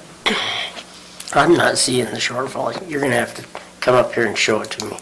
It's one of the hangar owners. I know, but I mean, everything he has on here showing that there is supposed to be a total of $395,960.09. Is that correct? Yes. Okay, so if that's the case and the total cost is $385,452, that means there's a $10,000 benefit to the airport. Except that the way I structured the spreadsheet, off to the left where it says 2DD5/6 shared cost, $11,399.04. I counted that twice. Okay. Because DD6 may someday pay. Okay. So their amount is the $11,400 instead of this $22,798, is that correct? No, that's both. 22,798 is 11 One's not gonna for pay. double. The one is not going to pay. And so that's why it's a few $100 difference. Okay. And the other paying it in time. Okay. And then you've Those are the already, only two that we really need to concern ourselves with the repayment schedule, because the others will pay this up front when they pay their initial lease and sign the agreement. okay. So there's that option. The other option, which I called zeroed out, it's really not zeroed out, and there's even more of a shortfall. Because one of those hangars won't pay, so there's a $20,400 shortfall, and the evidence is Rocky Mountain Power. So that could be, who knows, $12,000, $13,000, something like that. But that, I put that there just to give you another option. The hangar, the pad lessee. That's that second one. Over what they're expected, what expectations I've established. 25 grand, you're choking 24, 427. But that's for you to decide on. Zeros out. I'm inclined to just go with the first one, the even amounts, the 25,000, the 31.5. Those are the amounts you told them in the first place. We probably ought to have a little contingency here because there may be some adjustments that have to be made. Plus the airport ought to pay for itself, right? agree. Well, and, you know, And the shortfall will come out of essentially general fund, because we don't. Yeah. correct. We haven't set it aside as a separate fund. We can account for the funding, but Can we go and make that as another option? Or do we have to do that on another meeting? That'd be a different deal. Okay. We'd have to We'll do a it another resolution for meeting. that. so if you want to do, Okay, so I'm gonna make a motion that we approve the first option in our packet, which is to keep the even dollar amount what do we call them? Not impact fees. Expectations? Infrastructure fees. So the infrastructure reimbursement fees at the even dollar amounts, which is for the 7 DD and EE row hangars, 25,000, for the 6 FF and GG, the 31,500. I'll second it. so we have a motion by Commissioner Newton, seconded by Commissioner Wilson, to impose an infrastructure fee in the amount of $31,500 per hangar for the DD and EE rows. And No, that's for the FF and GG roads. Right? The 31.5 is. You're right. Yeah. $31,500 for the FF and GG rows, and $25,000 per hangar for the DD and EE rows. Correct. Any questions on that motion? All in favor? Aye. Okay. Now we're down to the lease agreement. All right, well, I think we have two more issues, We got right? two We've more got the issues. lease agreement, and we've got the repayment for the 2 hangars that are existing hangars. So I would say for the repayment agreement for the 2 existing hangars, I would just maybe recommend that we have our county attorney work on that with the Airport Advisory Board and come up with an agreement that you feel is adequate. That agreement would probably still need to be approved by us unless you want to approve it now and let them do it. I'd like to see that one Okay. come back So- and approve it. I do too. So let's just give instructions that they do that, and then we can move on to the current lease agreement, which would be for all new leasees. Okay. So I did some work last week to try and get comparable airports. And we thought maybe we could find the work already done by the Hebert Airport manager, but he didn't have one. He or somebody else along the chain of people that I called referred me to a website that had a database. And I searched the database and I put in items that are very specific to our airport, which includes no Part 139, those are scheduled carrier operations, we don't have that. NIPIUS, we don't have that and probably never will. And also no tower. I also put in runways less than 6,000 feet long, ours is 3,900. So that's a comparable runway length, and I put in a few other things that narrowed the database down, and this is for the northwest mountain area, to around 21 airports. Actually, I did it twice, once with the Denver ADO, Air District Office, and then once with the northwest mountain area. So it's hard to reproduce this collection of airports, but in many ways, they're similar to ours. Some more so than others.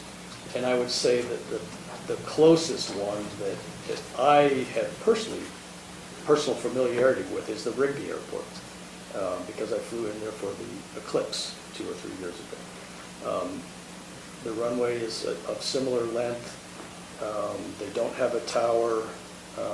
They do have some things that we don't have, and most of these other airports do. We have ends for no in all of these additional items, but Rigby has lights, a beacon, and night flying. We don't have night flying. I don't know if we ever will because of the mountainous terrain, and we'd have to put in the lights, so chances are we won't have that. So Rigby is a comparable airport, I would say. We're slightly above them. They may raise their rates, I think that's in the remarks section.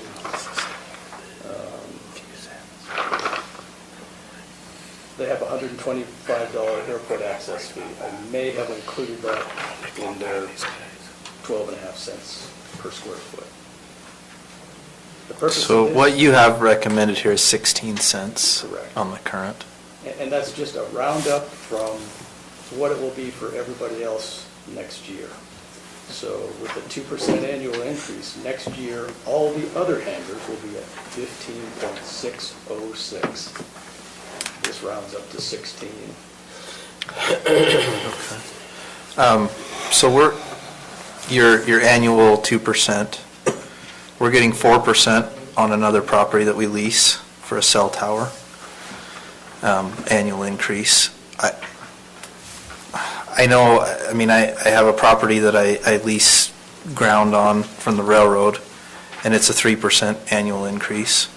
So I do think 2 is a little on the low side. If you feel like the 16 cents is, you know, where we ought to be, I don't know. I don't know whether 1 or 2%, right now that doesn't sound like much, but over 30 years, that compounds to be a pretty substantial amount. So anyway, that's my thought. I'm okay with the 16 cents, but I would like to see that 2% maybe be 3 or 4, knowing that that's what we're getting on other properties within the county now. So that does create, I think it may create a little bit of animosity. So that's my counter argument to that, because all of the other hangars, which are 30-year leases, they're at 2%. We're going to start these guys a little bit higher, and you're proposing 3% instead of, or 4% instead of the 2%. And I would suggest that maybe the increased income that would produce for only 13 hangars may not be worth the animosity that it may create. You don't want to hear from me. No. But you're going to. In fact, the whole county's going to get it from me. You guys, 3 weeks ago, went and started pushing my buttons. And you know what they're about, George. And that is how we should be putting all the monies back into the airport. Well, as of right this minute, and these guys may not agree with me, and I don't care, but as of this minute, my opinion is you guys need to support your airport. We've provided the ground. We have an opportunity loss or cost in having you have an airport that we sustain. We get very little for the county dollars, which we get none for the leases. We get for the personal property, the buildings, we get tax revenue from that. Great, that's good. But the thing is you want money to run your airport. I think for fairness to the rest of the county, you ought to be paying your way completely. If you want to have an airport, pay it. So whoever the hangar owners are, if you want to have it, and as much as I love to fly, and I know we're going to have animosity with this, but it's the same concept as if I go and say well, let's just say I donate some of my ground to the county to put in a corral and allow people to pay the same amount you are for them to put in a horse stall or a cow stall or whatever they want, and that's what they pay yearly. That would have to support the use of that ground. The amount that they would get is a whole lot better than if they go down to Graceland or to any of the other horse facility down in Mountain Green. They're paying a whole lot of money to build it. They have to do the same thing you do. They'd have to pay for personal property. They'd have to pay the taxes on their building that they put over their 12 by 12 spot or 12 by 20 spot, whatever the county decides they should do. But they would have to go and, I mean, that's a fair lease. And I mean, if you guys want to have your airport, you should pay for your airport. We shouldn't have to pay for it as the rest of the county. And so that's my opinion. We should not have to pay for the airport as much. I mean, we get a revenue from the lease of the buildings because that's our building, just like your building is your building. But the amount you're paying for your lease is ridiculously low. I don't care if it's comparable to everybody else. Inflation's gonna go up, you should be paying for yours. If we have to pay Joe here more to be the manager, and who's gonna pay for that? You guys. So if that's the case, then you guys need to work out your budget. And I'm sorry, for your airport board, they need to pay their way. Just like I have to pay my way wherever I go for any farming operation that I do, I have to pay my way. And I'd love to have a facility where I only have to pay $144 a year for a lease for my horse, and then I go take care of it, and you give me the water and the structure there, and I have to take care of it just like you do, and it's according to certain criteria. I would love to have it, and half this county would too. Maybe we need to purchase some ground so that we can do that. So we can provide a facility, maybe when Joe's grandpa dies, we could buy that piece, and we could have that for the county. We can have that for the county. So all I'm saying is let the users pay to have your facility. We bought the ground, or we didn't buy the ground, it was donated to us. But we're maintaining that, and we're doing all this stuff for you guys. But all I'm saying is if you lock into a 30-year agreement, you have no room for increase. Who's going to pay for the extra costs that come up in a few years, or in 10 years, or in 20 years when I'm gone? So I'm just stating my feelings on this because I've been dwelling on it for the last 3 weeks about fairness in taxation, fairness in everything. So that's my opinion. You guys can do what you want. I lost my train of thought here. I hope so.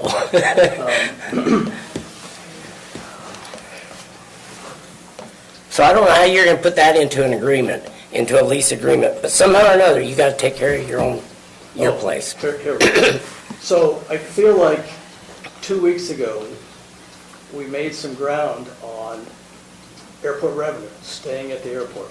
We have not had time to review the airport finances and budget. And maybe Michelle will be helpful with that. We had Eric that was going to look into it, but Eric went to Delta training, so he's not around right now. Hopefully Michelle can take a look at that. We don't have the time right now to say, we need to charge more because of all these expenses. I haven't seen what kind of money comes in and what kind of costs the airport incurs. So it's hard for me to say, yes, we should be going for 3% because we need that extra money.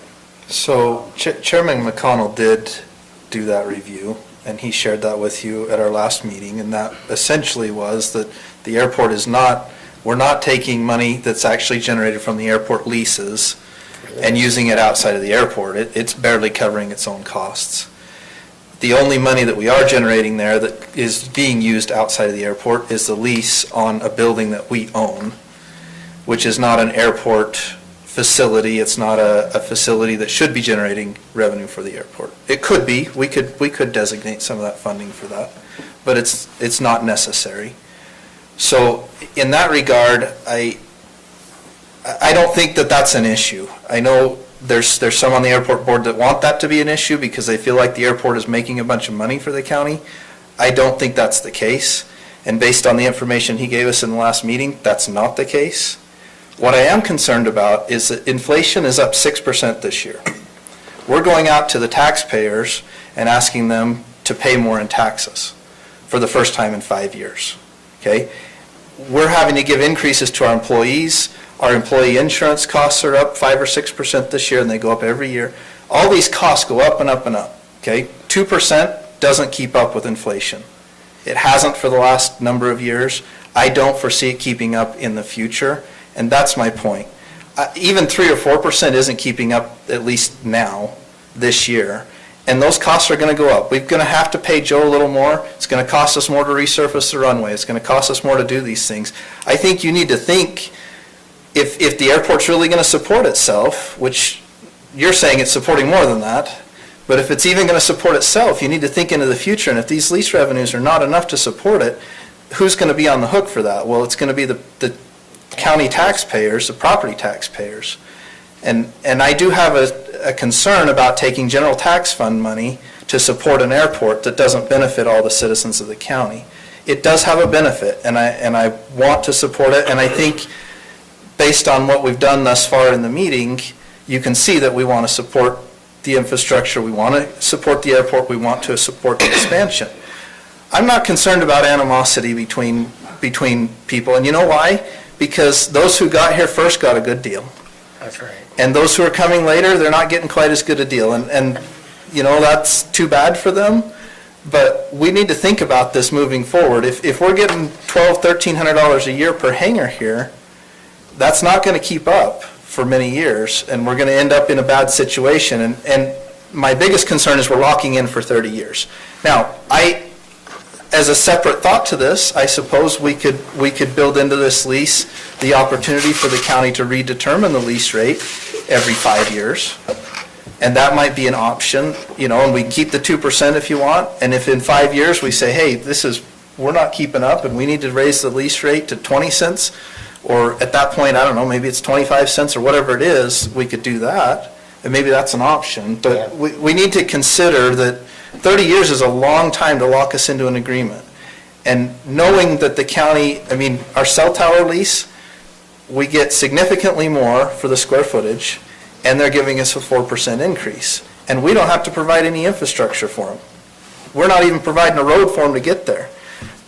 There's no people there. There's very little need for us to provide anything. So that's where my comparison is coming from, is I think we need to think about long-term here. So I have a suggestion. Yes. And I'm echoing what Commissioner Newton has said, and that you can see that we're supporting this and we're for it. I would also possibly suggest that maybe we have a work session where we can really go back and forth and get you've heard our thoughts, so you have a better presentation that better addresses these lease amounts, but have work sessions until we get to the point where we can say, okay, this makes sense, and then we bring it before the commission and say, we approve. I think we have spent a lot of time, and I think it's good time spent.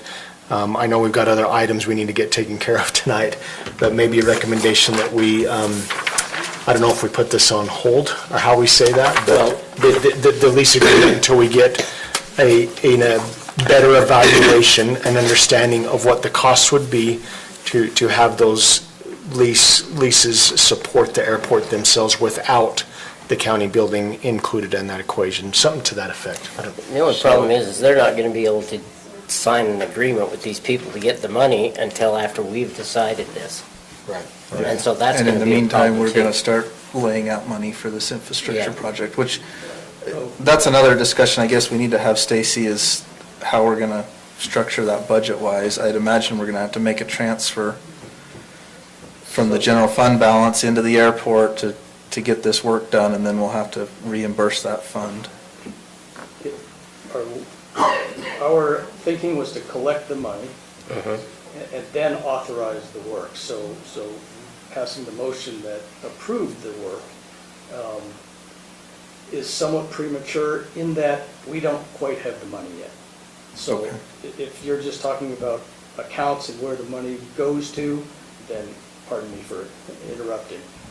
But I just wanted to make that point clear, that we're planning on collecting the money before we authorize the work. I mean, even if your lease agreements were tied to the is it CPI? The cost. Consumer Price Index. Even if it was related to that, to where, you know, it could go up to cover you guys. Because I want the airport to Yeah, stay. you could say 2% What is or their the shortfall? CPI. What is their shortfall that you're talking $11,000 about? a year.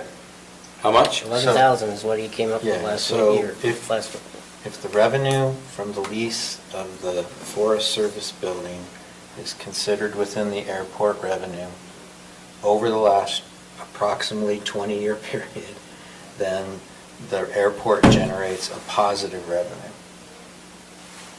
If you split that revenue out and take a component of it and charge the same per square foot rental to that facility and keep that at the airport, but then take the excess revenue from the Forest Service lease and just move that off airport or not consider it part of airport revenue, then it's about an $11,000 per year shortfall. over that period, which is the period we had electronic accounting records for. To go back further, we'd have to dig into old boxes. And I wasn't inclined to ask Stacy to do that. So in reality, we do get extra from that building, but that's still coming out of county money. Well, it's all county money. We And how own many the square feet- freaking airport. and how many It's square all feet are county we money. leasing? What's that? And how many square feet of property are we leasing? From all the hangar pads? I had that last week. I don't have Yeah. those spreadsheets with me this time. But. What did that raise it? Oh, it turned it into, it's about a $20,000 swing, Yeah. right? 11 negative to about 11 or 12 positive, if I remember right. But what I'm saying is, what did that increase the per square foot rate to cover that 11? Oh, I didn't even calculate Calculated that. Alls I did was use 15 cents per square foot for the total square footage of the leased premises for the Forest Service lease. And that was a total of 15,000 for the ground that they lease, and then the rest of it is the building. And again, I know there are people who have strong feelings about the fact that that building is Ancient and the everything else. counties, but not the airports. And look, it's all on it's all on what we designate as the airport. So I don't have a problem considering it all part of airport revenue, and that frankly justifies over the 10-year period the expenditure that we're talking about today, or a significant amount of it, you know? So that, from my perspective, is fine. How we want to treat it in the future is a decision that we can make. I think, I think we ought to, we can come back and finalize this lease in a work session next week, I think, or in 2 weeks from now. But I think, given the motions made previously, we can't let it linger for a long period of time, because I think the expectation is we want the funds to come from this.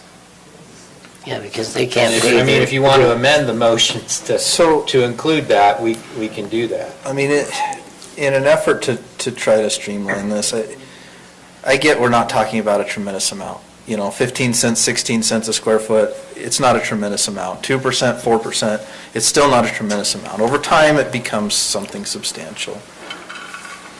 What if we just put a provision in the lease that says we have the right to redetermine the lease rate every 5 years? I agree with that. And then we can exercise that right in 5 years if we feel like we need to, and if we don't, no big deal, right? Not to go above a certain amount, though, because they're going to have an in-depth, I mean, you've got a 30-year lease, and 5 years from now, I'm going to have to pay double. That may not be good either. And that's but fine again, if, I mean, I don't know, legalese speaking, I know I've seen leases with that in it. Well, particularly at the option renewal. And these leases are 30-year terms with an option for another 30, which Yeah. is really long. Yeah, that is long. And that's why I'm concerned about it, because of the length of the So lease. what you In can do- 30 years, 15 cents is going to be absolutely nothing. I mean, the dollar store's changing to $1.25. I saw that today. That's a 25% increase. That's huge. In 30 years, it's going to be the $5 store probably, right? So you could, whatever you decide on the rate, I mean, you could start at the 16%, you could do a 3% annual increase, or you could do the higher of 3% or CPI, or you could do just a CPI.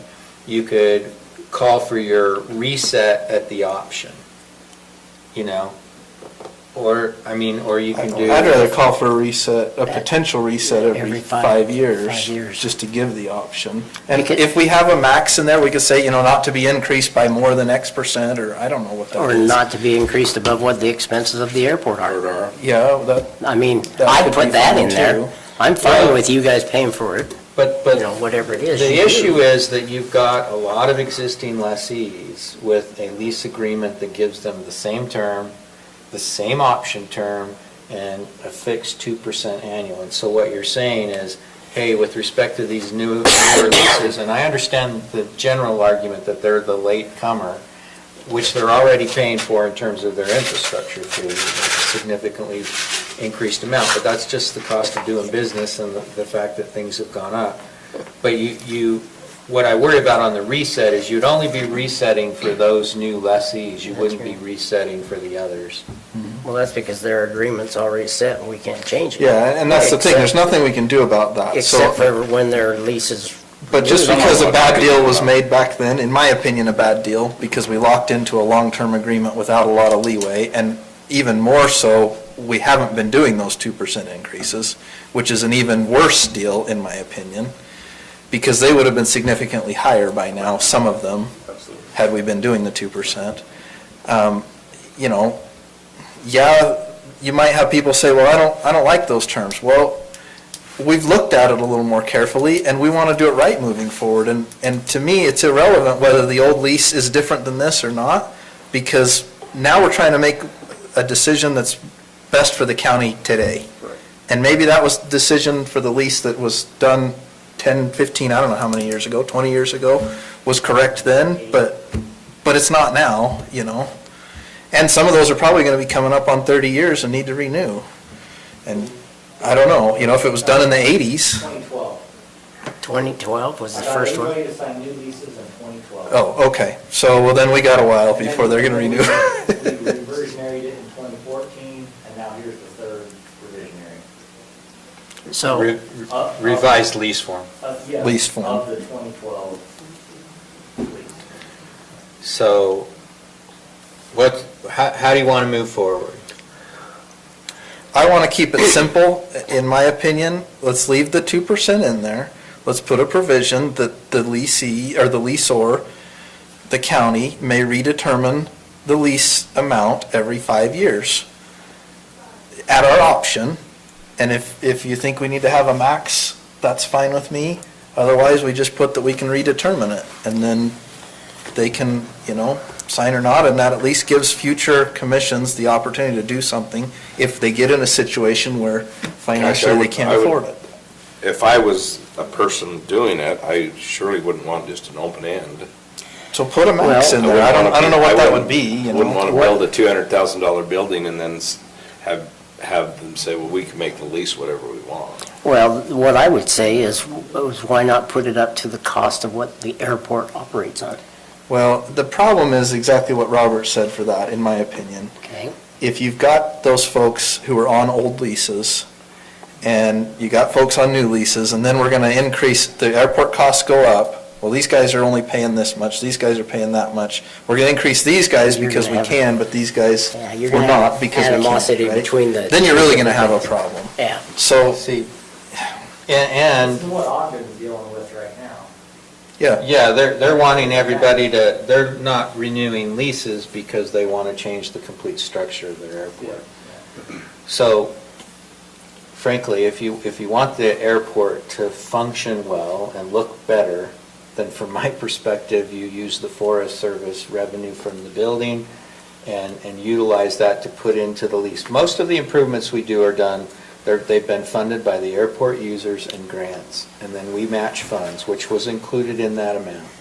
But if we want to maintain the exterior of the airport so that at least physically it presents itself in a way that's more presentable, there has to be revenue generated from that. Now, you're saying we want to increase lease revenues. That's okay. Having percentage interest increases as well. It's not like that Forest Service building is throwing off so much money that it's like, you know, monumental to the county budget, but it would be something that could be used for purposes of improvements to the airport, matching funds going forward, and those sorts of things with it.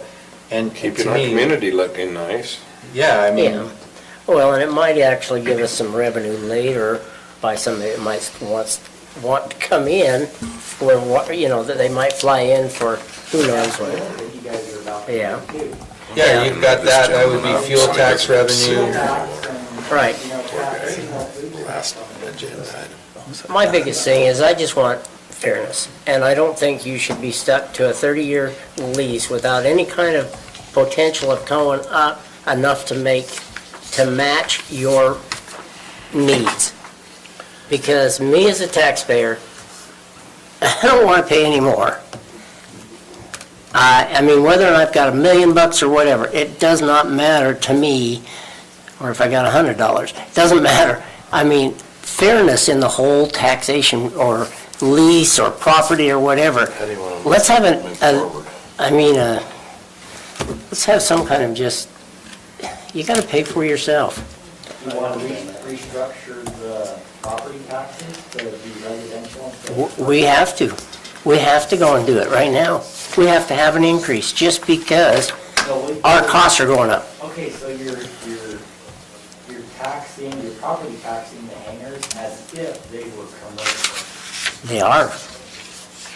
But they're being used as. It's being No, done as I don't- personal I property. don't think the hangars are residential property. No, they're not. They're commercial property. But the thing is you don't, you got, That's giving you a little bit of. I can talk to you So, about that later anyway. if you'd like. Get into my shoes and you can see it. I'll let you do that. So, from my perspective, I would, if we're going to move forward tonight with the motion, then I think the motion is to the adjustments, the financial terms. There are some issues in terms of the language that I think need to be cleaned up. And I can go through those now, or I can send them to Garrett and talk to him about it separately so we can clean the form. Just stuff like the leased premises is referred to as the leased premises, the premises, the lot, you know, the area. There's inconsistencies in terms of the way the lease is described. There's a couple of inconsistencies, or just, I think, clarifications, and I'm happy to pass those along to Garrett and work with you on the form, and we could approve the form that first week in December, or the first meeting in December. That's what I think we ought to do. Yeah. But I do think it would be worthwhile to have, if there's a motion on what you want to do with these financial terms, so that we can build that into the lease for purposes of collecting that approval. So, I just did a quick calculation of what that compounding 2% would be. If we started out with $1,200 as the lease, and I can't remember if that's close to the amount, wasn't it? Or is that totally off? What's the current amount? The Sorry. current amount is $561 for this year. Oh, for the well, then I need existing to ones. redo that, sorry.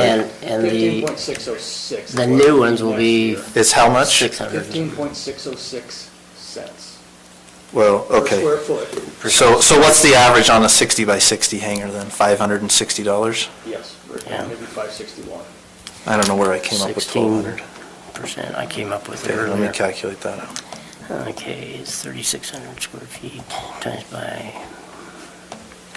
okay, it's $576 for a new leasee currently, At 16 cents. at 16 cents. Okay. So that 2% over 30 years compounded, in 30 years, your lease is going to be $1,019 Which is a year. not much. Okay? Now, if you do that at 4%, in 30 years, your lease is going to be $1,855. So it's nearly double in 30 years if you do a 4% increase versus a 2% increase. If I take that and calculate the number of the 13 units, so we take in 30 years, we're going to bring in $13,000 a year in revenue if we keep the 2% on those 13, okay? $13,247. If we do 4% increase per year, in 30 years, our revenue is going to be $24,115. It's double. That's why this makes a big difference. Right now, it sounds like nothing. 2% sounds like nothing, but it's a big difference 30 years down the road.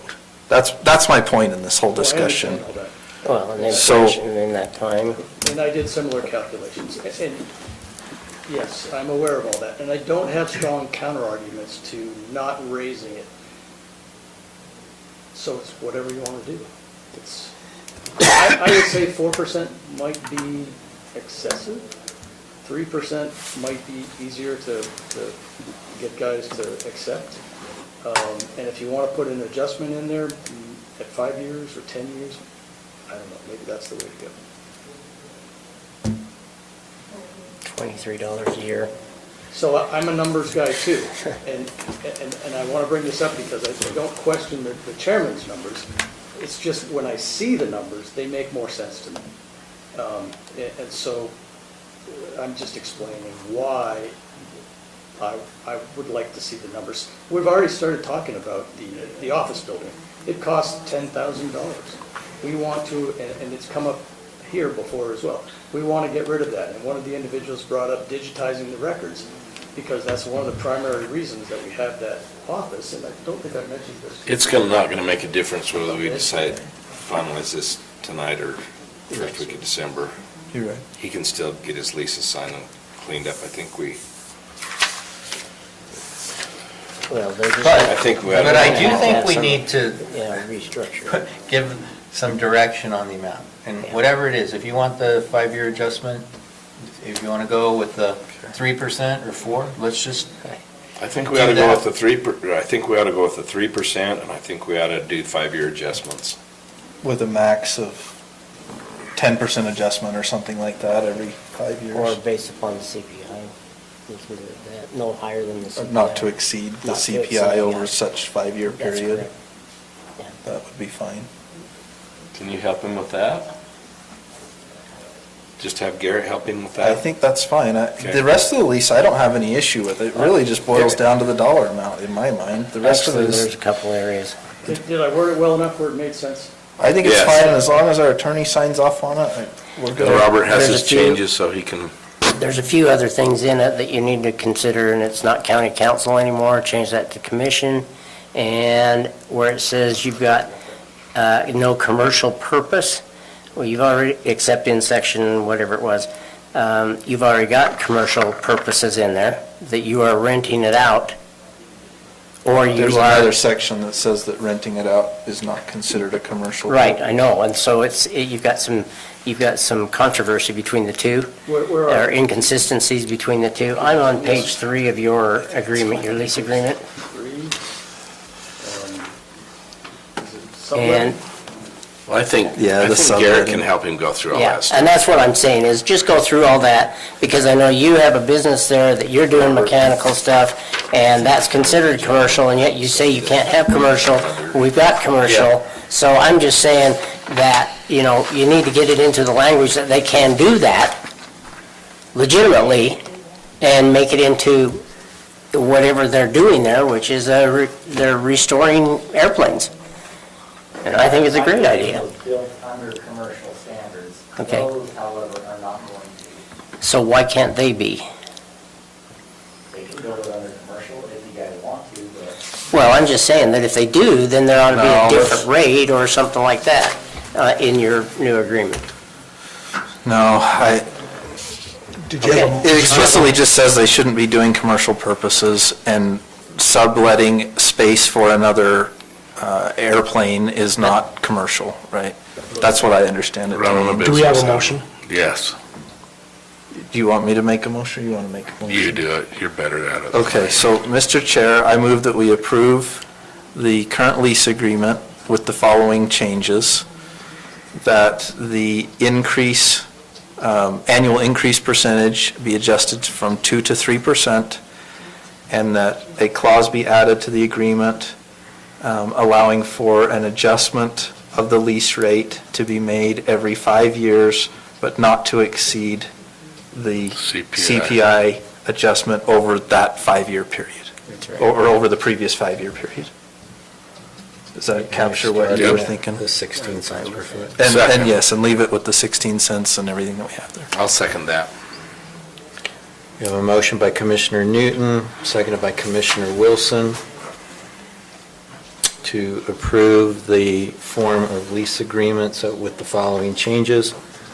So starting at the 16 cents per foot, a 3% annual increase with a 5-year rent adjustment at the county's discretion not to exceed the cumulative CPI over the 5-year period,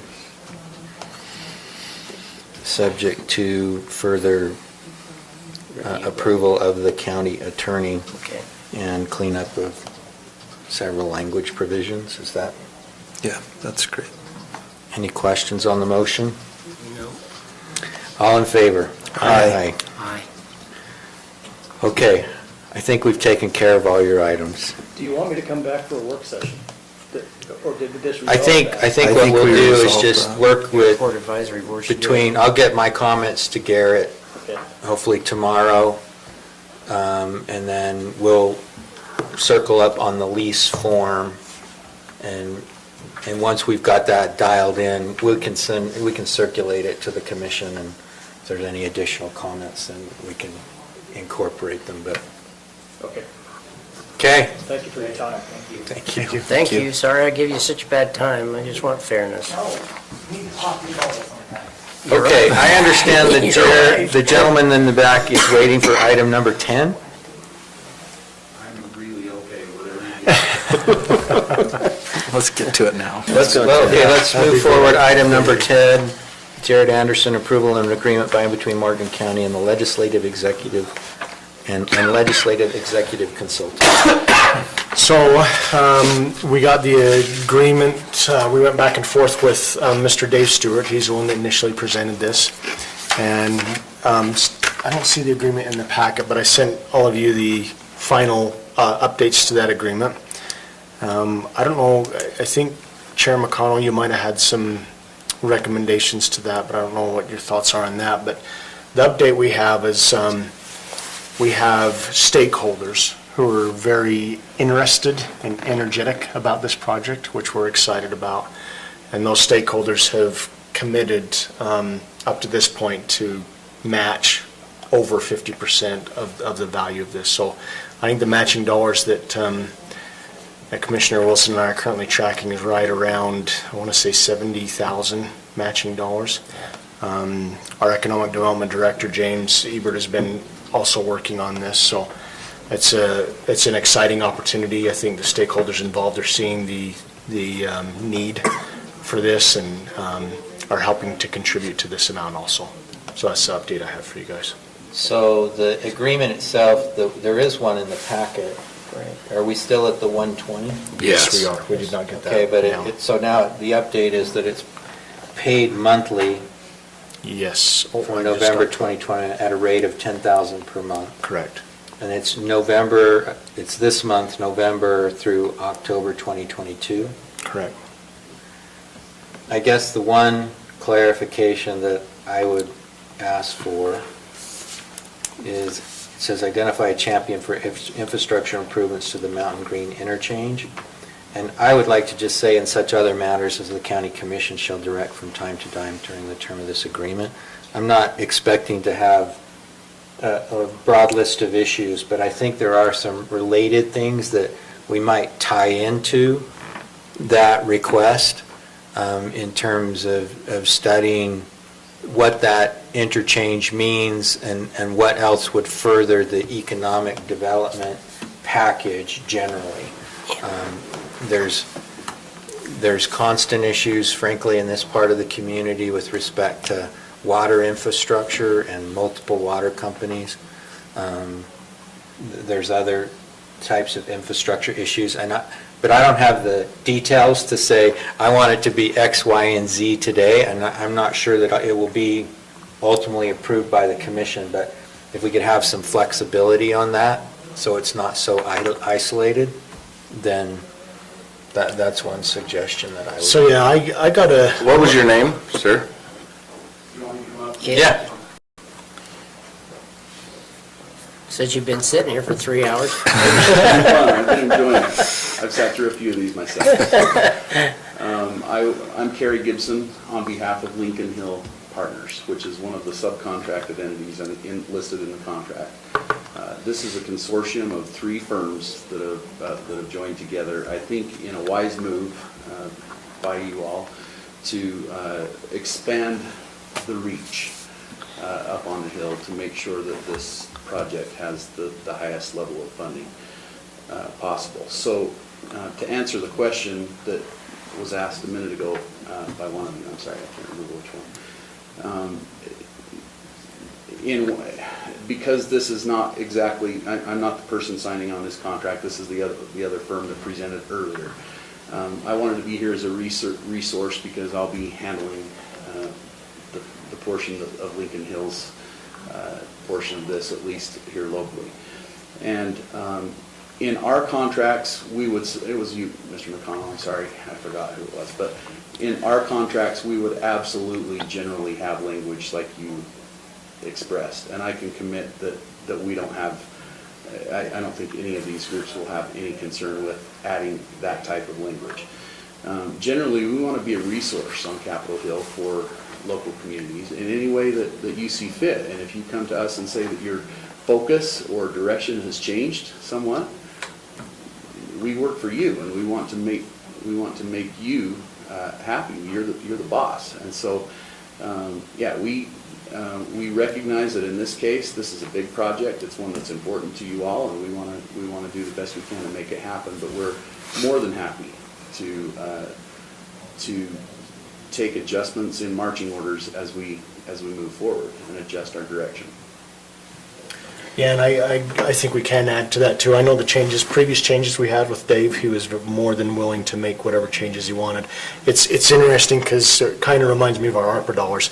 My understanding of these initial dollars is literally UDOT is involved and was going to present this to the legislators or whatever board or group and say, hey, here's how the monies are going to be spent. So it's more of a transportation dollars.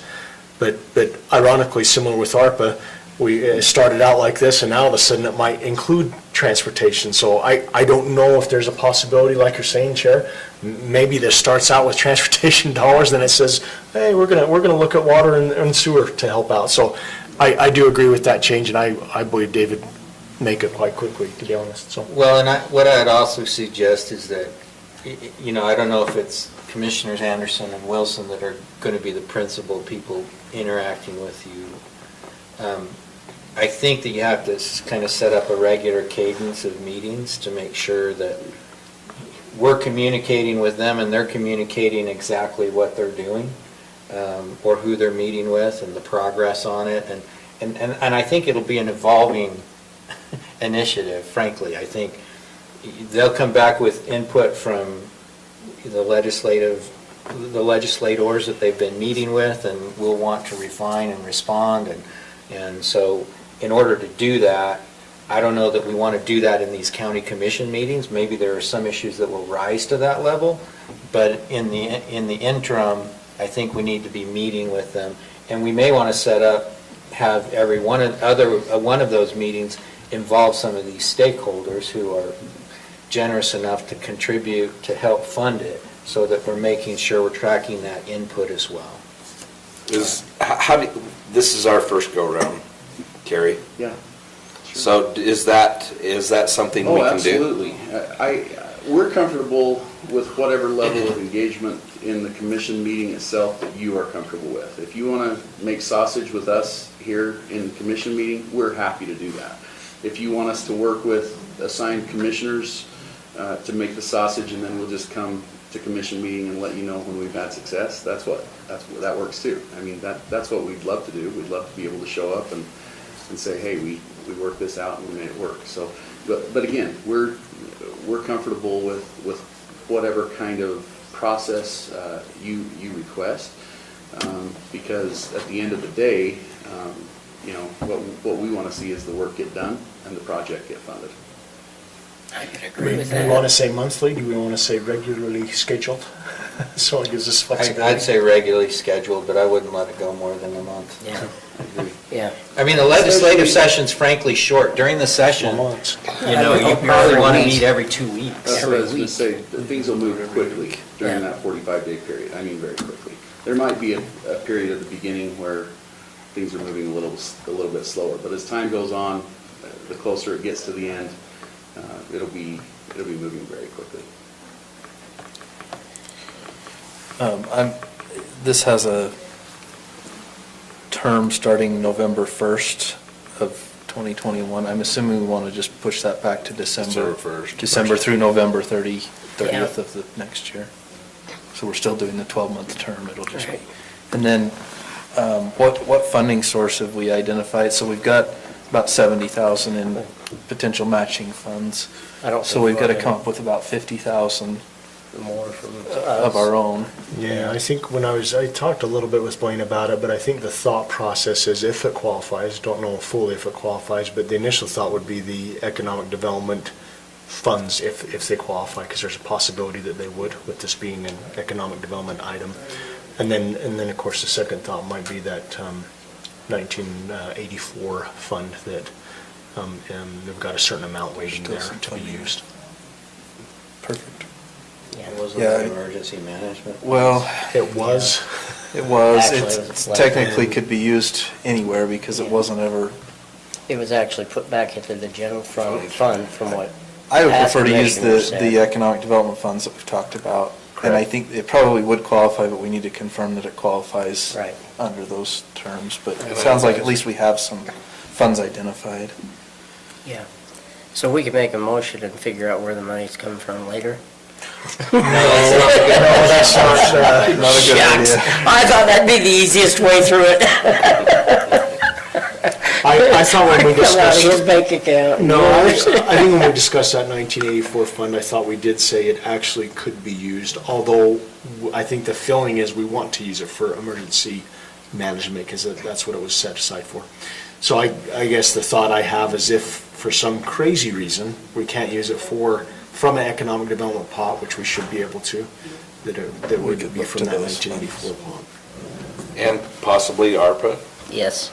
Let me read to you what the ARPA says on that. Yeah, I mean, I don't know that this qualifies for infrastructure though, because it's lobbying for it. I would. think we'd be pushing it to Yeah, use our. I think we either do that. We don't want to get in trouble. Yeah, we don't want I to would do rather that. use other funding, I'd rather take it from the fund balance, the Yeah. general fund balance, than Yeah. use ARPA funds. Right, Just knowing that. yeah, that's No true. surprise, you know. Are you used to be the commissioner in Weaver County? Yes, sir. The one that ran for Congress? Okay. You'd look different without that hat. Well, and I got a few whiskers now. And we won't go into details, but we'll just say a close second. Just to, make you feel better. Okay. You have a non-departmental line item that's called professional and technical. We'd probably take it from That there. you use, that's used for your audit, but if you need to move money. We could around transfer on money line into items, it. You can transfer it to your professional and technical. This is a professional. Will we have to have a budget adjustment to do that, or? Well, you're is just it in Yeah. 2022. 2022, okay. So, I mean, Well, we probably have some come out. If we're gonna start in December, we'd have the first payment come Yeah. out this year, potentially. So, all how to do it. okay, so You know, make a motion. Yeah. I'll make a motion that we approve the contract between Legislative Executive Consulting LLC and Morgan County with the adds to the contract of flexibility of looking into any water or sewer. How did you say that, Chair? Such other matters as the county commission shall direct. Such other matters as the county commission directs, and also regularly scheduled work sessions between the county and the stakeholders and the lobbyist groups, not extending more than a month at a time. the contract. And with the contract dates to change from December 1st, starting December 1st, 2021 to November 30th, 2022. I'll second it. And the source of funds is, From the non-departmental, technical and professional line item? but do we have to identify where we're moving funds from? I think we had, well, we definitely have to do that when we do the budget adjustment. But to begin with, we. So I guess to begin with, while we identify whether we can use the economic development funds, we could just say it's coming from that line item, and then we'll make that budget adjustment wherever it needs to come from. Okay. So we have a motion by Commissioner Anderson, seconded by Commissioner Fackrell, to approve the agreement by and between Morgan County and the Legislative Executive Consulting with the following changes. Term change to December 1st through November 30th, 2022. and requiring regularly scheduled work sessions not to be held less frequently than on a monthly basis, and to include in the scope of the work, in addition to championing infrastructure improvements to the Mountain Green interchange, adding such other matters as the county commission shall direct from time to time during the term of the agreement. Any questions on the motion? All in favor? Aye. Any other questions for me? No, thanks for sitting Thank you through the entire circle. Thanks for staying. Let me just, can I just add a thanks from us? I think that we look at this as an opportunity to build a long-term relationship with this commission, with this county. I happen to live close by, so it's actually more important to me than some others, but I think that in today's world, there's just, there's an awful lot of competition, for these types of funding sources, and it's a good opportunity, I think, this is a good year to get all hands on deck and get this thing done because of the funding situation that we're in right now. We haven't seen anything like it for a while. There's room for big projects like this, and we're grateful to be a part of the solution here for our community. So thanks for letting us be a part of it. Thank you. Appreciate it. I'm going to suggest just a 5-minute break. I'm gonna say, the next two items take much time. Go ahead. Okay. It won't take that long. I don't think it'll take family long, members but passed. Yeah. I'll just be back in 5 minutes. Which one of your family members Okay. passed? I'll take a break then. Not gonna need it. I just stand. You know what I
correct on the corridor That's just a preservation. policy? Yeah. Okay. And then what's the origin of the current fund balance by the end of the current budget year will be at least $400,000? So I think what they're saying is, we can spend money, but only if we always retain at least $400,000. Yeah, they want to retain, well, if the fund balance reaches 400, it can be either approved. I think they want to It's retain. half. Yeah, half 50%. Half of 50% of that 400,000. So in other words, we can use up to 200,000 on a project. We can't go below 50% of that 400,000. But until it gets to the 400,000, we can't do that. So if it's 398,000, we can't use it until it gets to the 400,000. They don't want us to use all the budget in one year. They want us to actually manage it a little bit. Okay. Yeah. I still think it's weird, the half of, to leave $200,000 sitting there all the time, but there's some logic behind it, so, and I'm not going to argue it now, let's. Okay. And I don't know the reason either. Yeah, I'm all new to this I one. didn't quite understand how it all fit together, but, okay. Is there a motion? Sure. Jared's going to give it. I'll make a motion that we approve. I make a motion that we approve the Morgan County Local Transportation Corridor Preservation Fund budget policy as recommended and submitted by the COG. I'll second it. Okay, we have a motion by Commissioner Anderson, seconded by Commissioner Fackrell to approve the Morgan County Local Transportation Corridor Preservation Fund budget policy as recommended by the COG. Any questions on the motion? All in favor? Aye. Okay.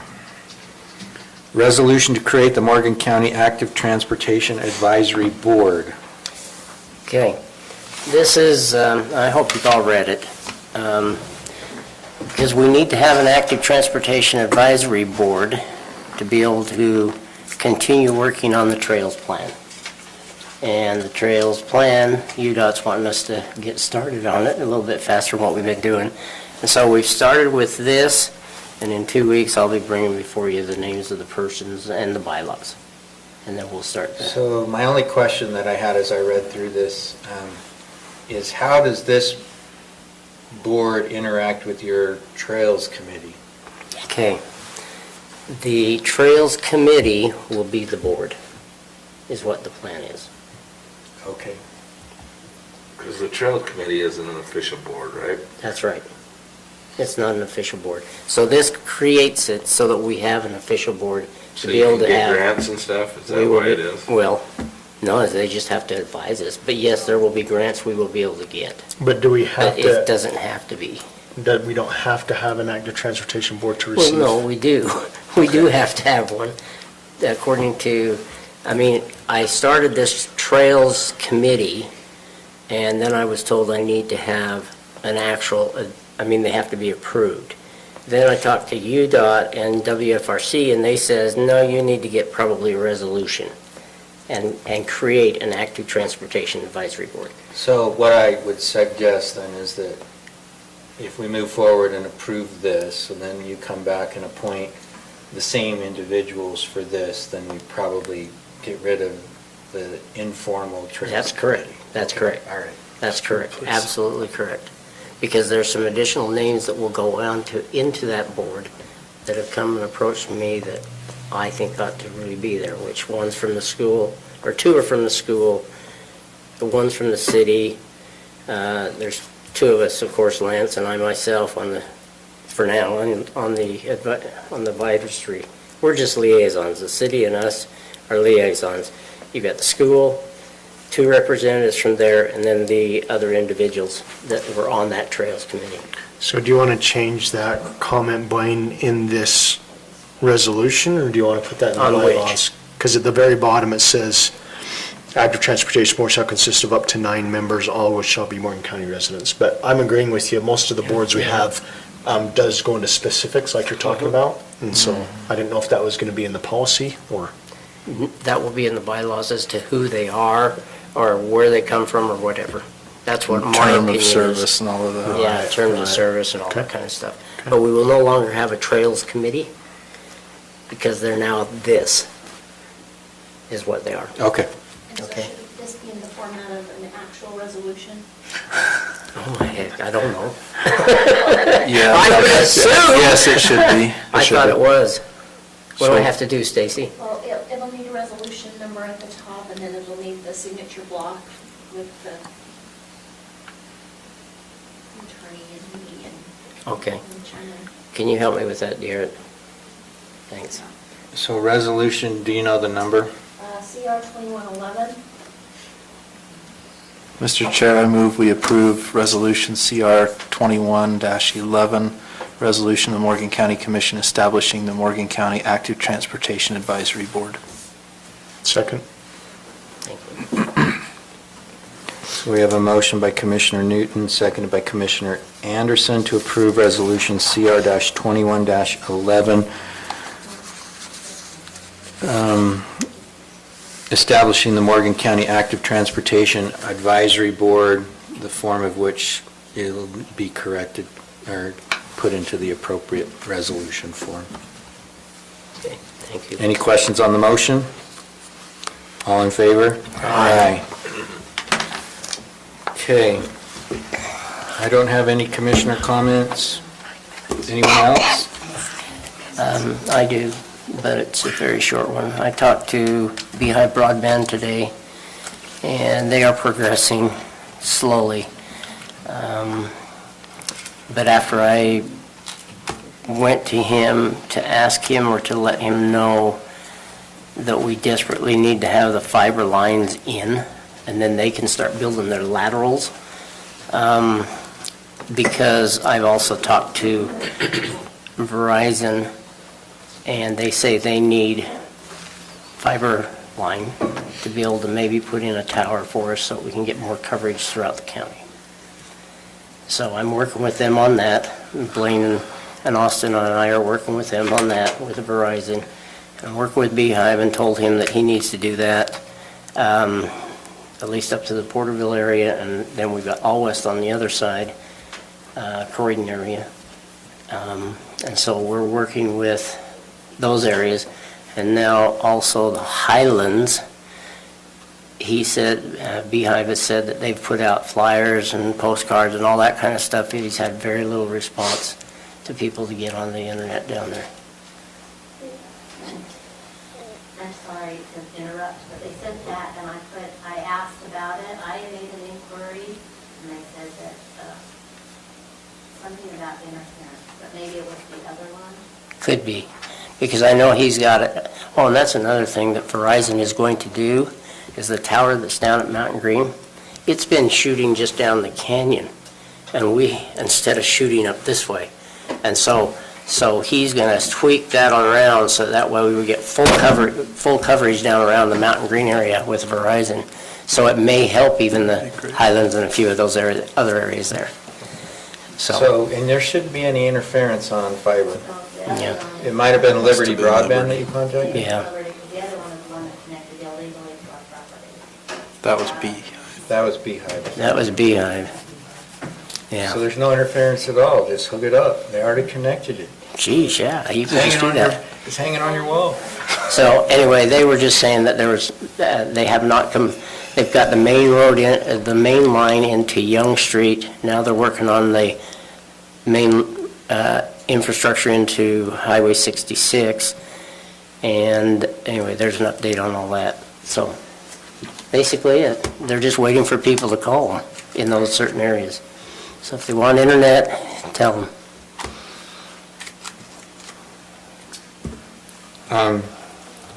Tina, if you would let us know what your thoughts are with respect to the health. I talked to Jared and Blaine. Apparently you already have an applicant before us. I'm happy to let somebody else, for you to go ahead and have somebody else. Okay. Well, either way, we've got to advertise it, right? You have to advertise it, you know. Do we have to do that for Weaver Basin Water District as well? That's a 3-year appointment. Oh, yeah, that's right, we gotta do that. Yeah. We would have to Who advertise. coordinates Do we those have time to do advertisements? that? But yeah, that's gotta be done by the 1st. We don't have time to advertise it. Which one? The water, we were, When he called me and talked to me, he said we needed to submit 3 3 names. 3 names to the state. Who talked to you? D. Waldron. D. Waldron. He's the existing. He's the individual, and existing then the- president, yeah. And then the Weaver Basin manager contacted me as well. So I should be getting a letter from them. The question is, do we need to advertise for a citizen appointment to that? I don't know the Was answer that to that what question. You guys can list the names, but there are citizens who are interested in. I think it was the state that chooses it, though, the governor, right? That's correct. Governor chooses it. You guys can list 3 people that are interested in volunteering. Did I get something from YCC as well? That I don't know, I just know he handed me with that today.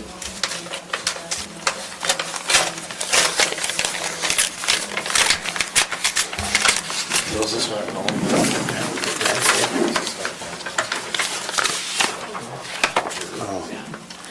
Yeah.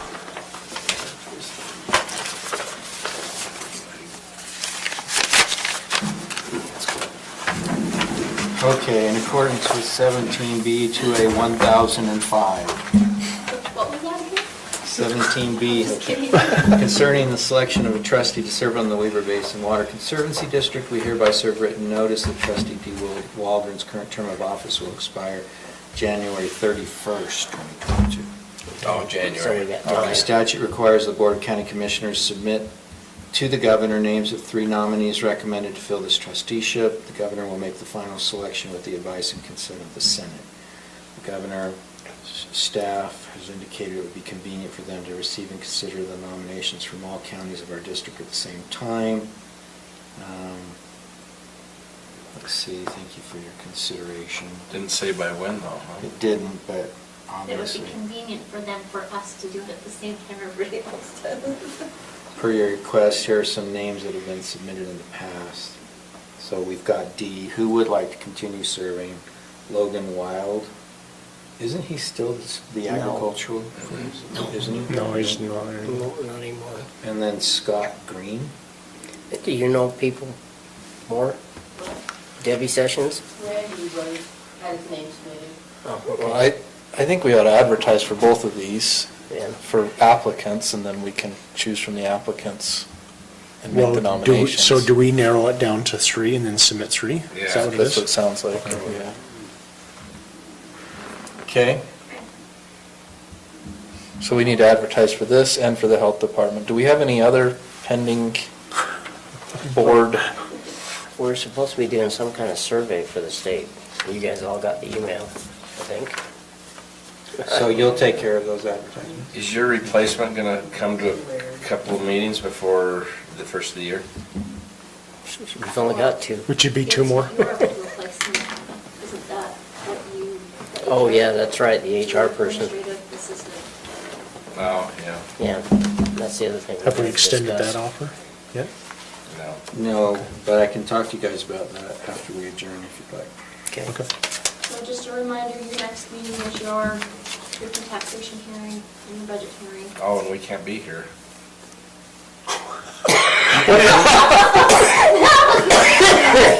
That would I said, Robert's not gonna be here. So what, so the next one that says they're not gonna be here, then you'll still be a quorum, right? Yeah, well, not it. I think you handled that really well last time. I did too. I think we ought to do the same type of thing if you guys are I good with agree. that. I think we need to do that kind of presentation again and just talk through it. I need a little website help. yeah, saw that yesterday. I think that I've had a couple of requests, and I think it would be super helpful if we have the notice on the main page. I think that we need to publish the proposed budget so that people can review it and look at it. It's been very helpful if I've had any residents come in and I'm able to actually show them and go through it with them. Visual is super helpful, but what I've sent to be posted is either not being posted or is buried somewhere where it can't be found. So what would Yeah. you suggest that I do to help it be more visible? Well, I'm gonna have to be on Mauricio more, but I need to know, I mean, I thought it went to him last week. I know that because I saw it go to him, But the problem is they put it in the wrong place.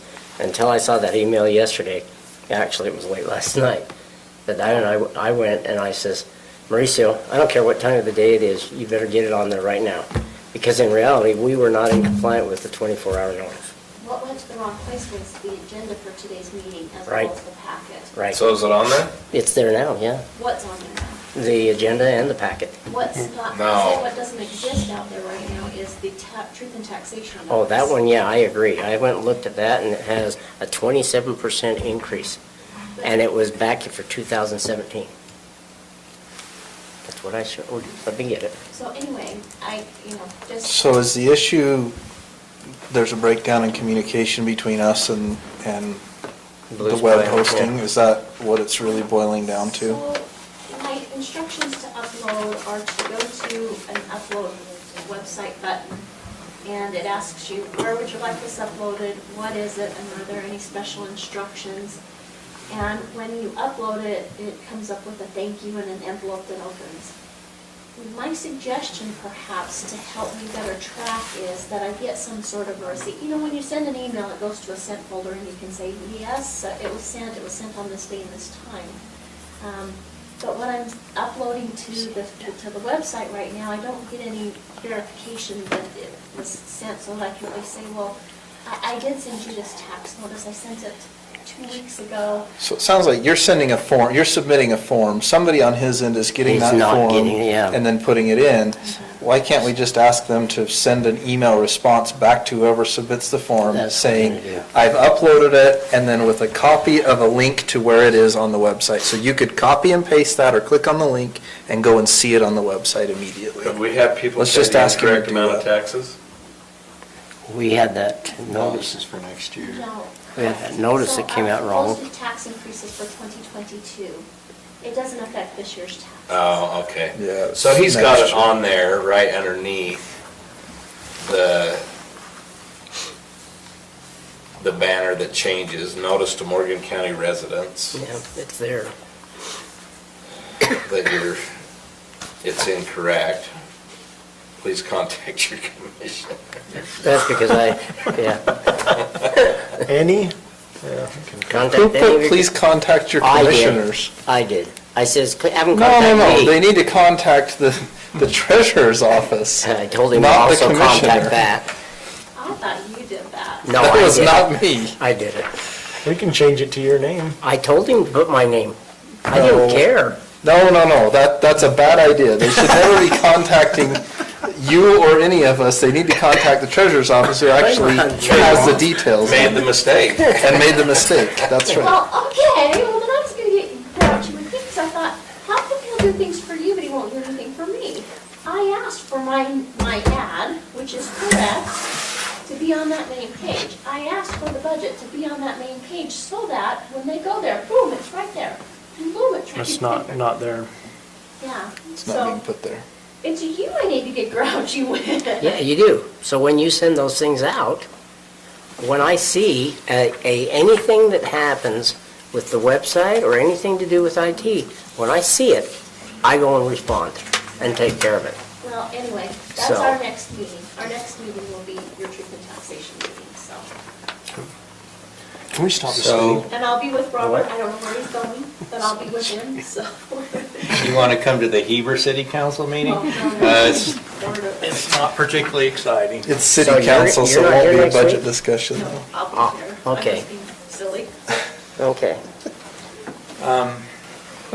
So I don't Do we see it need in the to- mail, but the YCC did send out their local government request, and so that will be an expenditure that will come up soon. It's about I think it's 6,000 a year. Yeah, so what about that expense we got for predator control? Oh, I've got that on the agenda for the next meeting, and I'll explain it then, but it's a reimbursed cost. So we sign an agreement. I already signed the agreement. Okay. It's on the next meeting, so we'll just ratify it then. Okay. But it's fully reimbursed through the state and through the federal government. And it's a match is what it is, so they bring in, the animal producers in the county will bring in funds to Zach. Yeah. He'll book those funds. The county will pay the initial amount, and then it's done through the state, but it's a federal fund, will reimburse the county the full amount. Okay. So it's a net zero to us, but it's done through the county. It's a contract we've had for many, many years. Yeah, and I had a meeting 3 or 4 weeks ago that the folks from the state came up and visited with us on how that works. And Adam Toon is the local collector of those funds who's directing them to take it to Zach. So he and I and a couple of guys from the Department of Ag that oversee that talked through it, so. Okay, so what about the American lands? Did you guys see that?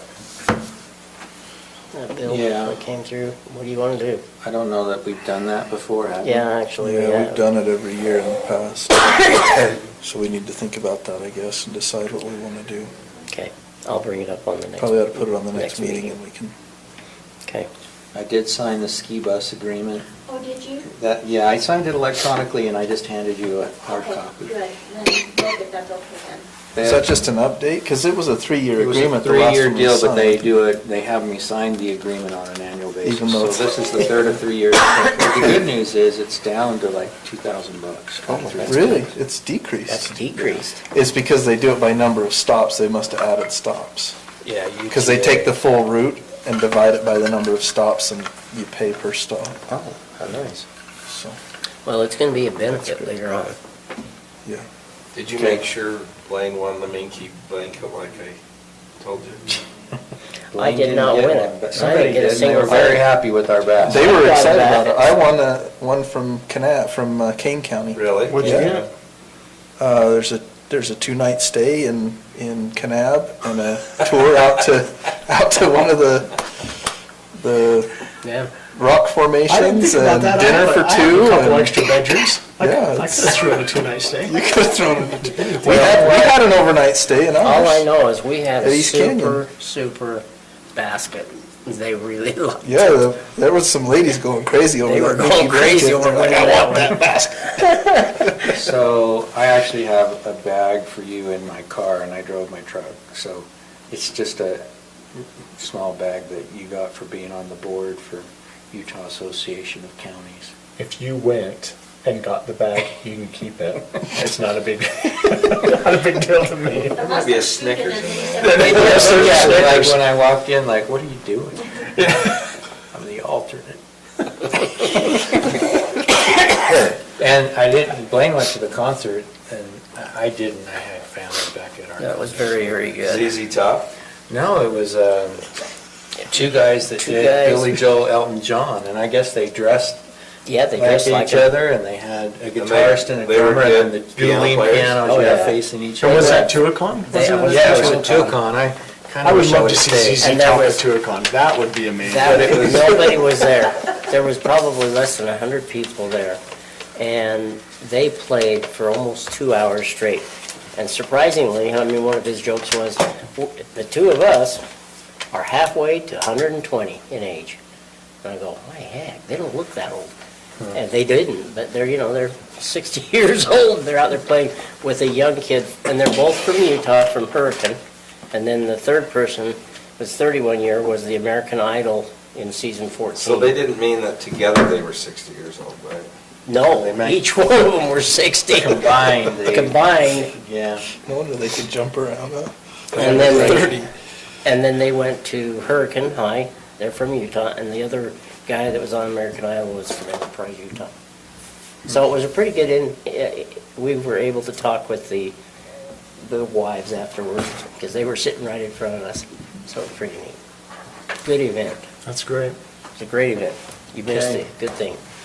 Is there a motion to adjourn? Make a motion to adjourn. Second.